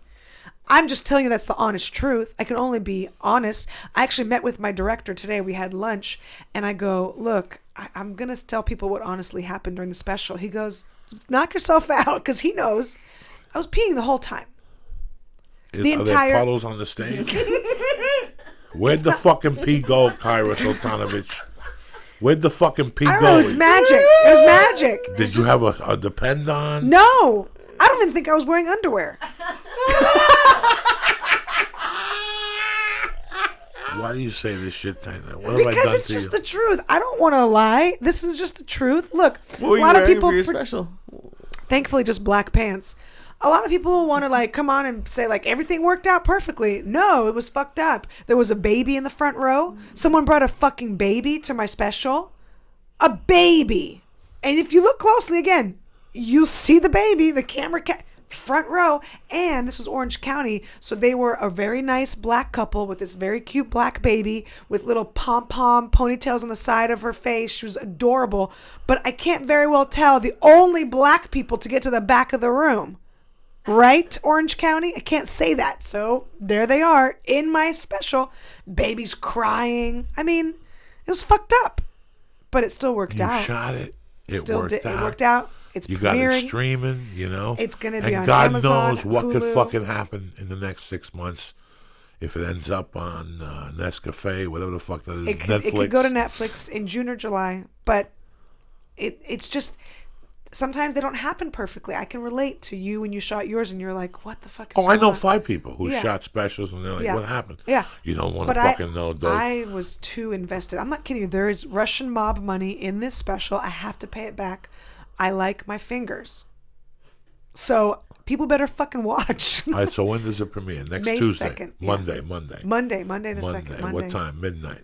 Sunday. I don't know night. how it works. That's a really good question. I don't know how Sunday. this is a whole new world, right? Like, I don't know when things premiere. I know, like, Probably when at I watch midnight, shows would on bet. Amazon, they just appear on my Amazon when they're supposed to be there. They just appear. So maybe it's like Monday morning. I don't know what morning is. I don't know. But it'll be there. It'll be on video on demand. It'll be on Dish Network. Anywhere you get So you streaming get content. it out there. This is It's out. It's and you did happening. this commando style, no manager, no agent, nobody behind you. No manager, no agent, no underwear. And a child with a Puerto Rican husband at home. Puerto cooking Rican, fucking- 2 Puerto Rican babies. I have contributed to the browning of society. You're welcome, America. What's her skin tone like? Is it great? You know what? My son looks more Latino than the new baby. I don't know who she is. I don't know what this new baby's all about. How old is she now? She's 8 months. Beautiful. Oh my God. I'm crazy about this kid. I'm crazy about her. I take her and I squeeze her way too tight. Way too tight. It's borderline like, all right, relax. I'm crazy about her. But they also, they also cock block your careers. They do. It's okay. They give you a different career. That's what it is. They give you a different career. I had some moms over for a comedian's baby shower. I wasn't going to do a baby shower for the second baby, right? Because we got all the shit, right? So we had some moms over, and there were a couple that never had kids. And you know them. They were angry. They were like, Mitzi told us never to have kids. So we listened to Mitzi. It's a different career. You get a different career when you have them. Right? Felicia, Yes. you can relate. Yes. In And my that's- world, it's been really fucking exciting for me. Like, I don't know what I'd do at this point without her. Yeah. Like, it's that fucking much. Like, I'm in. Yeah. Like, I'm really in. And I don't really give a fuck about anything. Like, she's it. But don't you feel like your drive changed? Because it's not just about you. Oh, yeah. Yeah. Oh, yeah. When I leave the fucking house, now I got a gun on me all fucking day. Like, now you really gotta... Yeah, it really did, because I like what's going on. So I want this to Yeah. continue. You want to, So, yeah. the baby's happy, the wife is happy, so... You know what my 5-year-old said to me? He goes, Mommy, can you try harder in your career so we can have a big backyard? Jesus Christ. I was like, how many dick jokes do I have to tell to get this kid a backyard? Dog, you fucking work. We had this conversation at dinner that night that you work, and this town sometimes has a weird way of rewarding people that really work in a weird way. Yeah. We have so many outlets now that people like you never lose. There are so many outlets going on for people right now. If you really want it, you don't lose. Yeah.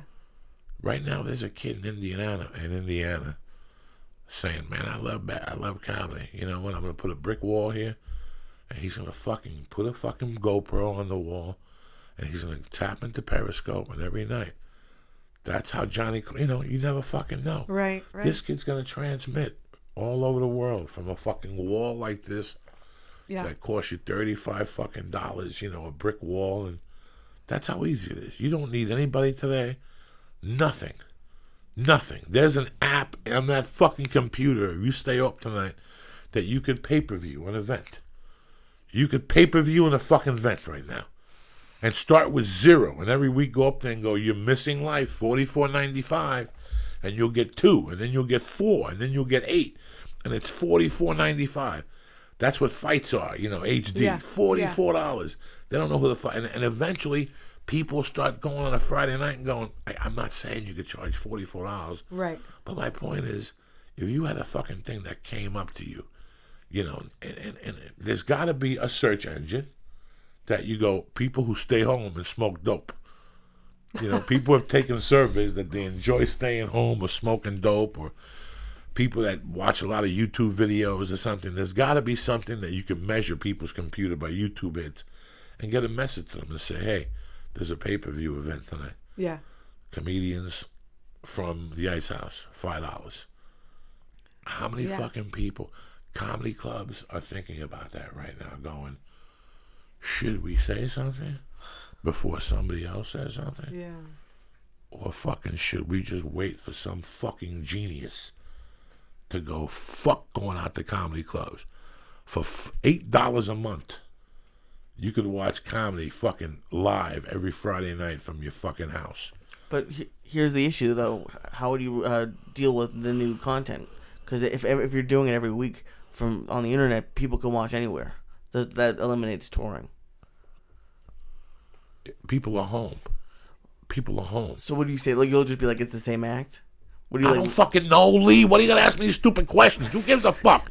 I'm just saying, 4 fucking people for $5 on a Friday night from 8 to fucking 10, live on your computer, on your Apple TV. You pay $5 on PayPal, Right. and boom, it comes up. They don't need to know who the fuck it is. The more you tell them, the least you're gonna get. This is what I'm saying. They don't need to know dick. Nothing. Stand-up comedy for comedians. $5 fucking dollars. How long till you start selling 2,000 of those on Friday night at $5 fucking dollars? Because the word gets out.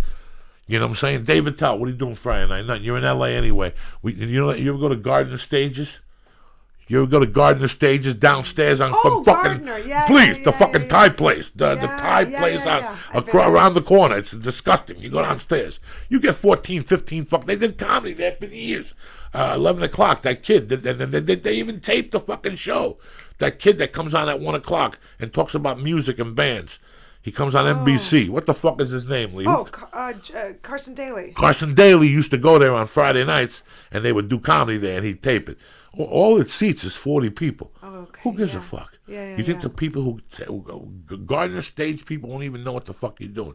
You don't even have to go in there with big cameras.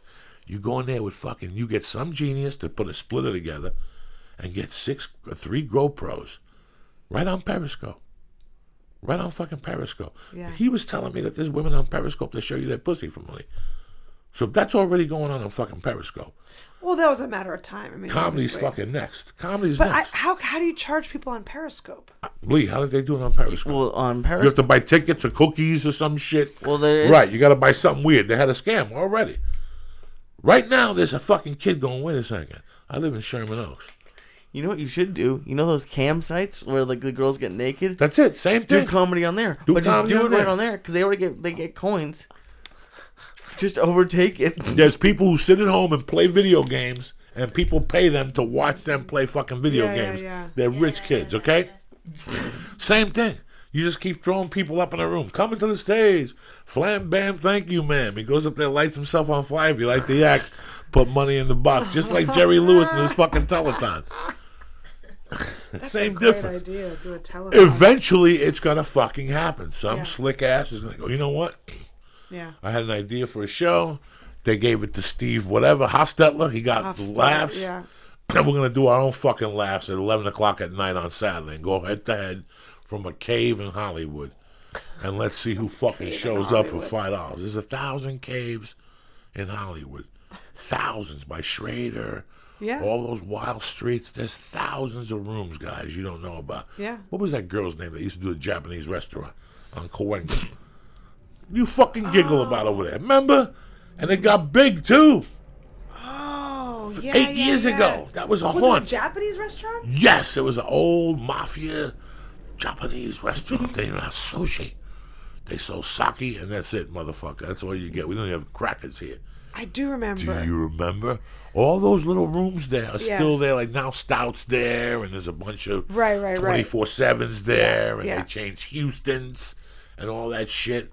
I remember there was a place right where I think it was an Italian restaurant that was also like in the basement that was it Michelli's? Michelli's had comedy, they had comedy upstairs or downstairs on downstairs. Sunday nights. Yes. And then on Ivar, that little theater on the corner, Yeah. they had comedy Yeah. on Saturday Yeah. nights at 11. They paid $37.50 or some shit. You got to get your $37.50. Michelli's was packed every time I did it. Michelli's was packed. Yeah. Yeah. This is 10 years ago. Yeah, if not more. Mike used to host it. He was Yeah. half retarded. He was a boxer. He got punched in the head a couple times. You got to be careful around him and shit.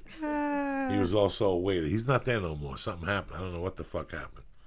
No, man. Listen, when I saw, you see every 90 days, you see somebody on Facebook or Twitter that's shooting their own motherfucking special. Yeah. Fuck Netflix and those punk ass bitches. Yeah. And they shoot their own special, and it's very seldom that you see a follow up a year later saying it's edited, cut, and it's ready to view. So Yeah. Especially in a world today where everybody's taking shots at fucking female comics and shit like that, they're not getting enough spots, they're not doing nothing. It's true, it's the truth. So you just say, fuck this shit. No. I'm gonna do my own special. Yeah. I don't need an agent. I don't need a fucking manager. I don't need none of these motherfuckers. So it's great to see it, man. So I dig it. Thank you. Felicia's gonna shoot her next special now and shit. We're gonna shoot it right in this motherfucker against the flag. $5 pay-per-view. Hey man, 50 minutes is 50 minutes. I'm telling you guys, there's club owners going, I don't know. But a club owner better jump on that racket before a civilian jumps on it and says, and there's comics that aren't working that'll fucking do that shit. Oh, yeah. Those people who come on Steve Houtlet's show, Yeah. I've never seen not one of those people. I know.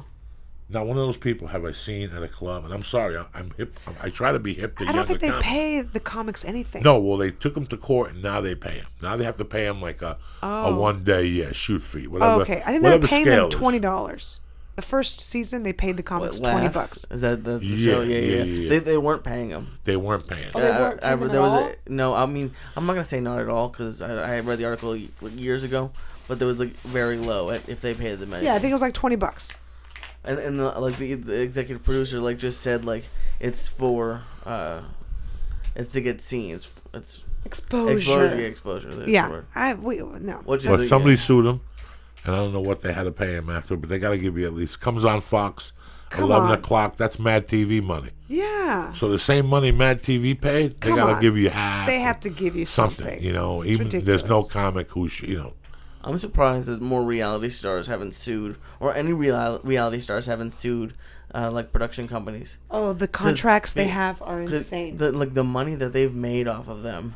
Yeah. For the money that they give them, especially it's they have stars like Snooki, but I'm talking about C-level cable channel reality shows. Right. Where they don't give them nothing. Yeah. And then they made it. It's crazy. With the black people yelling at each other. All of it. One of those fucking shows. I see that all the time. A bunch of black women from Atlanta yelling at each other. I don't even know what the fuck's going on. Oh, is it the Housewives? One of them, the Basketball Wives. Oh, Basketball Wives. They got I don't 3 or watch that 4 of one, them or but- something. But that's even good. There's terrible. All those channels that you go through and you skip, they have reality TV, and it's not good. It's some of I've worked on some that were just terrible. Dance Moms? I don't know. I've never watched it. I think when I started setting my own parameters, I felt a shift in my career. So maybe I didn't like say it out loud to a lot of people, but if someone wanted me to do a show, let's say an hour away from LA, in my mind I knew I'm not going to do it for less than X amount. And I just started saying, no, let me know when you have a budget and I'll come do your show. That's an hour drive. Like I started setting like parameters. Like if it's an hour, I need to get paid this. It's my time, you know. If it's further, I need to get paid, you know, I need to get none of this like, can you come out to Palm Springs for $70? No, I can't. No, nobody should do that unless they are in Palm Springs.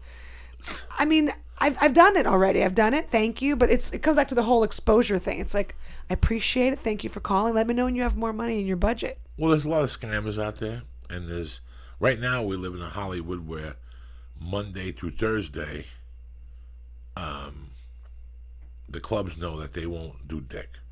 So what they do is get independent producers. Yeah. Which I don't mind at all. It's great for the business. What ticks me off, at any level, what ticks me off is that you have a deal with the Improv. You give away 200 tickets. So Felicia Michaels works hard. She has a newspaper article. She's part of a podcast.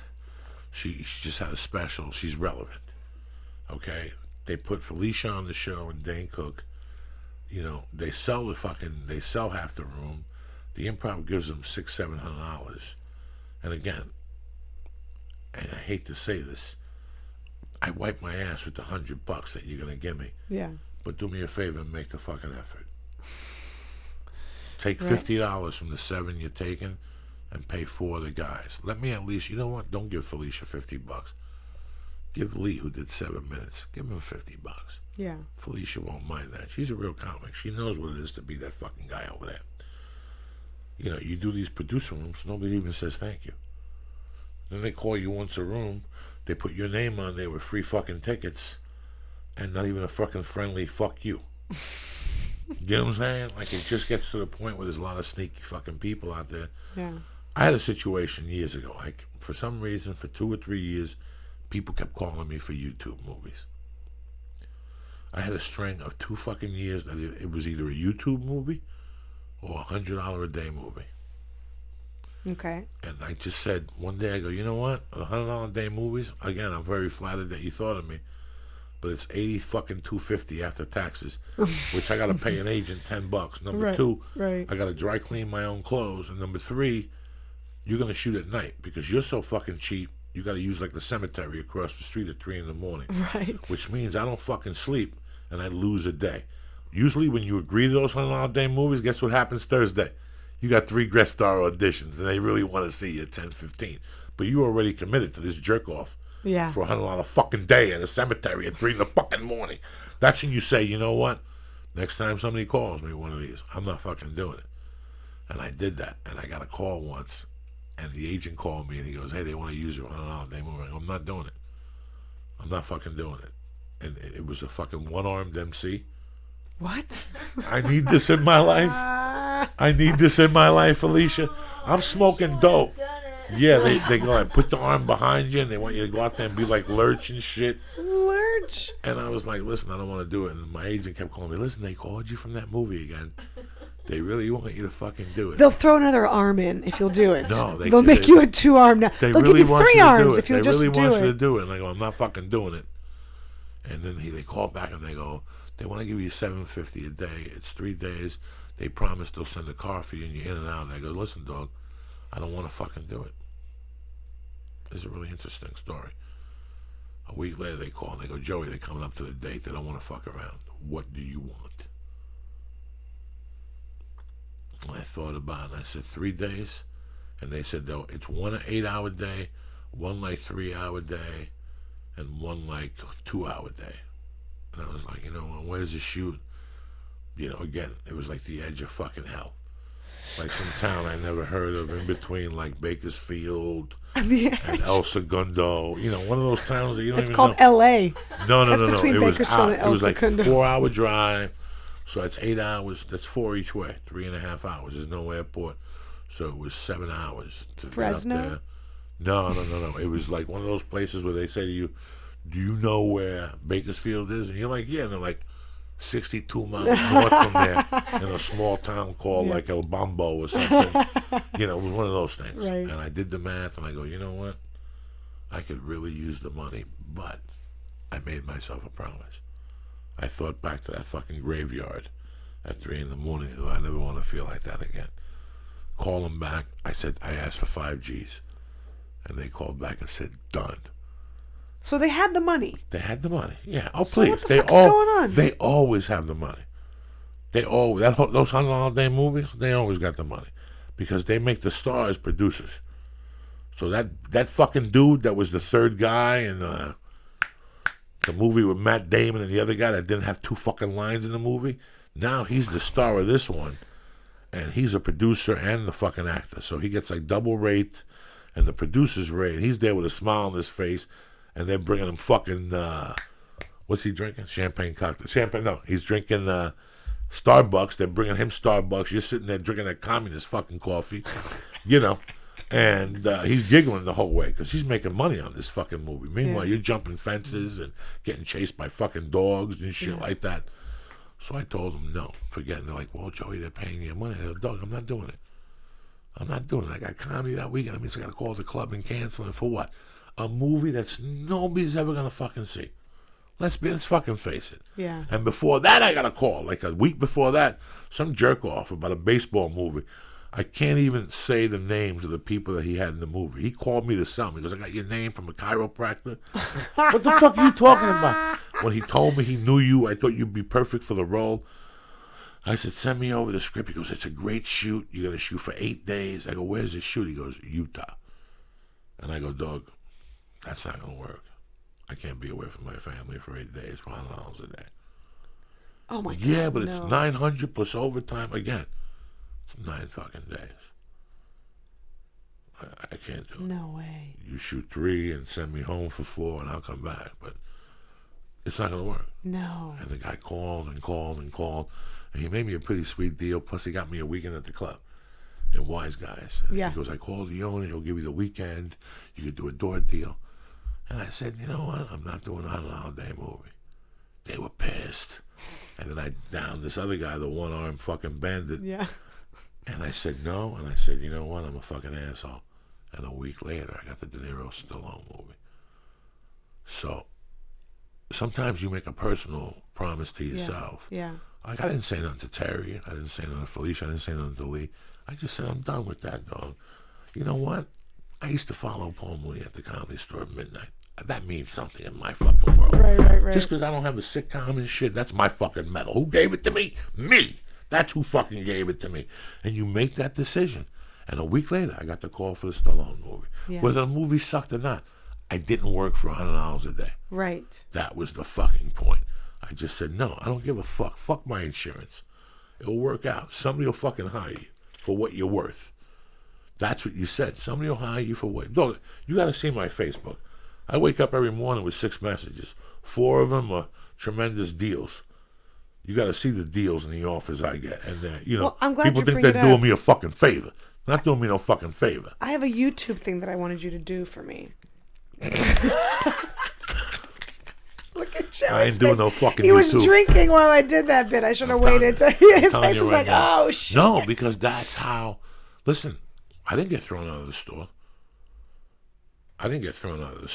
What's that fucking movie when they go to fucking Arabia and they blow the fucking place up and they have to send the FBI with Jennifer Garner and Jamie Foxx, and the fucking English guy goes in there and has to torment the head of the FBI. This is a hard game. He goes in there and he has to torment the guy from the FBI and tell him why the team has to go to fucking Saudi Arabia to do the test on the bombs.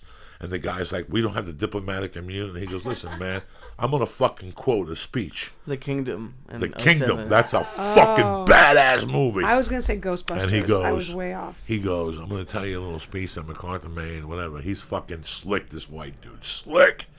He goes, I'm going to tell you a little speech. And at the end of the speech, he goes, I'd rather walk out of there. What does he say, Lee? He says, I haven't seen it. He goes, I either walk out of there on my feet or on my knees. I choose my feet. And he goes, one of the first things they tell you in the Naval Academy is you have to write your obituary. Oh, my God. He just reads it to the guy, but subtly like, do you have an idea who you're fucking with? I don't know what the point of the story was. Don't get me wrong. I've already. Well, when you just say you have to write your own obituary, that is he goes, that's up. that. He goes, he was just telling the guy, if you don't do this, you're gonna fucking die. Like, you don't understand. Like, I'm just reading you your riot act, So I don't even know how we got to this point. Lee, what's going on with you, dog? You good? Yeah, I don't know why I needed You're that. just sitting there with that Suge Knight shirt, thinking to yourself, "What am I gonna do with my fucking life?" Thank God, Joey's got pastelitos. Becky got pastelitos to go for later to balance out your diabetic fucking sugar buzz. You know what I'm saying? They've been like ninjas throwing stars around this Forget place. it. You know how we do it. That's what we are. We're Chinese fucking ninja. Wait till you're throwing one at you. You haven't even felt the love yet and shit. You know what I'm saying? Ooh, there's one right here. Bring that over here. Listen, man. Tell the people everything there is about this special. Your fucking family. What is this Shatterbox comedy? Oh, no, that's just for me. What's the matter with you? What's the matter with you? Go ahead, drop it on me. Drop everything there is to know. Oh, my special. Well, it's called You Did This to Me. Okay. Who did it to you? It's Puerto open-ended. Rican dude. It's open-ended. I complain about everything. I complain about my family and immigrants and my in-laws. So it's like, everybody, you did this to me. I shot at 7 months pregnant. Crowdfunded. So part of the crowdfunding for $25,000, I think I told you, right? You could cut the cord if you donated that much money, or if you contributed to my crowdfund. By the way, no one bit that one, the $25,000. But for $20,000, you could help us name our kid, and somebody did give us that. Yeah, they helped us name our daughter. Good for you. Yeah. No, you hit the jackpot. You did some creative things on it. Her name's Tyrone. Really? Jesus Christ. So we raised the money, and we shot it ourselves, and I got distribution, and it's coming out finally a year later. I shot it Mother's Day of last year. So do I have to go to a website? So it'll be on Amazon. I don't know how people find streaming stuff, but it's on Amazon. It's going to be Hulu, Netflix in June or July. Fingers crossed, please. Google Play, iTunes, Dish Network, Video on Demand. All the places where you know what Vimeo is doing? Vimeo's releasing specials. I don't know how it works. Something called Vudu. Like, I don't even know what Vudu is, but it's going to be on Vudu. Like I told you, it doesn't matter. Yeah, Deadpool's already out on that. Yeah. Yeah, it's going to be on Vudu. Wherever you go find your streaming I think maybe you should just spell your name and say the name of the special. No, honestly, so people can search it. That's how they're going to find it. Or Twitter. Follow me on Twitter. I'm sure. Kyra Soltanovich. So close. Are you fucking nuts or what? At Kira Comedy, they can follow me on the Twitter, and I'll have info for people. Kira, I got to tell you, man, I've been seeing you at the store since '98. A young girl going up there with Adam Barnhart banging it out. I wasn't wearing underwear back then either. I wasn't looking, man. I wasn't looking. I was just looking at you and saying, what the fuck do they do up there? Is everybody here wearing underwear except for me? Barnhart's got good-looking fucking women. You wear underwear? I'm wearing underwear, yeah. You do too? I always wear underwear. Ugh, all right. All right. I guess I'll try it. We'll see. If I'm at jiu-jitsu, I got underwear on. Late night, I got no underwear on. Yeah, Who gives see? a fuck? You know what I'm saying? I took a shower. These things is fresh. That's it. Who gives a fuck about underwear, right or wrong? I agree with you. That was going to be the name of the You special. never wear underwear? I mean, sure, I do. Yes. Here's I what do time when it is. I wear a dress. You're fucking nuts. Like, that's the main people who complain that people should wear underwear. Like, if you don't wear underwear, there's always a woman in the room that says, what if we get into an accident? You always have to have clean underwear on. I never understood what difference that made. When they're trying to take your shoulder out of your back, no one's going to care about your clean underwear. So, I don't understand that. I thought more guys went commando than women, but you've mentioned it 8 times. You didn't have underwear. I'm you were just peeing all over the stage like a cat. You talk about what you know, right? So That's what they the say. fuck? Like a cat. Let me give out a shot. Don't forget, I'm in Indianapolis this weekend, and I'm in Sacramento 5/13 or 5/12, whatever. We got time to adjust it. The most important thing is tomorrow night at fucking Indianapolis Crackers. We ain't fucking around. The stars are already there. Voodoo's there. It's crazy. Just make sure you get tickets online for Crackers tomorrow night. What are we going to talk about here? Oh, Onnit.com, always number one. I love them with all my fucking heart. For the Shroom Tech Sport, the Hemp Force protein, the best chocolate fucking flavored protein out in the market. I love it. You know, that's what I live for that shit. 2, 3, 4 ice cubes, 2 scoops, a banana, but you're fucking brand new. In between meals, whatever the fuck. You know, as far as I'm concerned, this is what I want you to do. I can sit here for 2 hours and blow smoke up your ass and tell you what the shit I don't know. Go to Onnit.com right now and look at the great selection of supplements that they do have, and then take it from there. I'm sure you get something. What I'm going to do is give you 10% off for your first order delivered to your door. So do me a favor. When you check out your fucking great products, go to the box and press in. Church. BAM! CHURCH. And get 10% off your first order. And if you want to do the Stay On It program, they'll deliver it to your house every month on the first or whatever the fuck you run out of it, depending on your body type and, you know, how many pills you're eating or whatever the fuck you're doing. And always remember, Alpha Brain, money back guaranteed, no question. When somebody does that, I know they ain't bullshitting. Now, let's talk about bullshit. You got smart cars, smartphones, smart homes. Technology has taken over everything smart. But losing your stuff still makes smart people feel fucking stupid. Tracker makes losing things a thing of the past. Tracker is a coin-sized device that locates misplaced coins, wallets, bags, computers, anything in seconds. Just pair Tracker to your smartphone, attach it to anything, okay? I mean, a bicycle, whatever. Find its precious location with the tap of a button. It's that fucking easy. Lose your phone, press the button on Tracker, and your phone rings, even if it's on silent. Who does that for you? With over 1.5 million devices, Tracker has the largest crowd GPS network in the world, so your lost item shows up on a map, even if it's miles away. Never, ever lose anything again with Tracker. Listeners of the show get a special discount. Bam! 30% off your entire order. Go to thetracker.com and enter promo code CHURCH. Again, the hardest thing you'll ever have to find is their website. So do me a favor. Go to thetracker, thetracker.com right now and enter promo code CHURCH for 30% off your entire goddamn order. Again, that's the THE for the stupid fucks, thetracker.com, promo code CHURCH, CHURCH. I want to thank Onnit. I want to thank Tracker. I want to thank MeUndies. I want to thank all our sponsors. I want to thank my beautiful Kira Soltanovich. I want to wish her a lot of luck on the special that's coming on the 2nd of May on all the outlets. What is it? Spasiba. That's thank you in Russian. Oh, see what I'm saying? For people that were wondering, pernil is the name of the pork. Yeah. Fucking tremendous. That's what Lee had today. Lee had pernil. Cuban version of that. At the Cuban version of it. Oh my God. Puerto Ricans have it too. They rub sand on it and shit like that to make it taste like underneath. You know what I'm saying? Oh my God, it's so good. It's amazing. It's very good. It brings tears to my eyes when I think about it. As not too many people, you have an open invite. If you need something, you're always family to the show. You know I love you Warms to death. my heart. You need for me to plug any of your dates, let me know. You have any dates coming up you want to plug? I mean, I'm in Miami May 14th. Where at? I don't know. Right, I don't have it in front of me. Well, get back to me. I'll get back to you. A little love You for know my what, girl just- Felicia, looking good. Looking, Felicia's sitting there like an innocent girl. She don't know nothing. Just waiting for like a fucking dirty biker guy to come up to her and say, "You want some candy, little girl?" And Felicia will get on that Sons of Anarchy motorcycle and you'll never see her again. I can see that.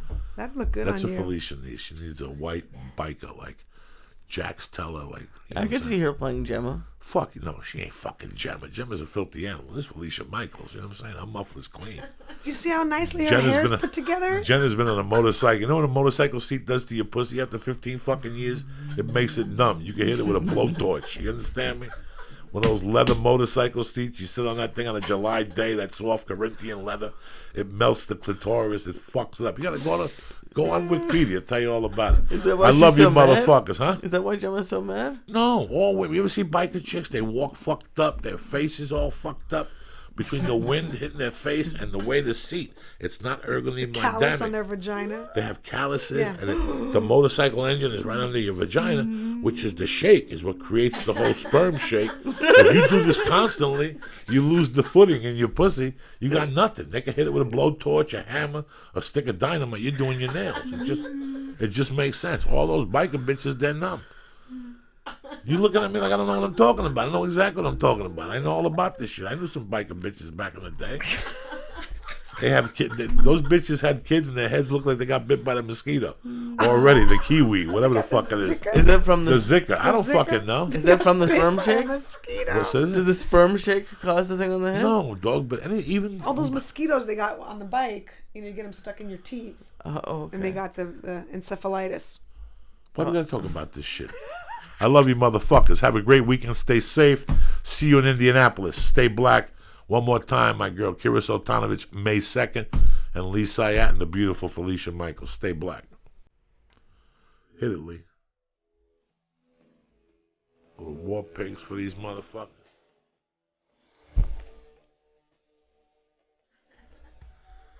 You're tremendous.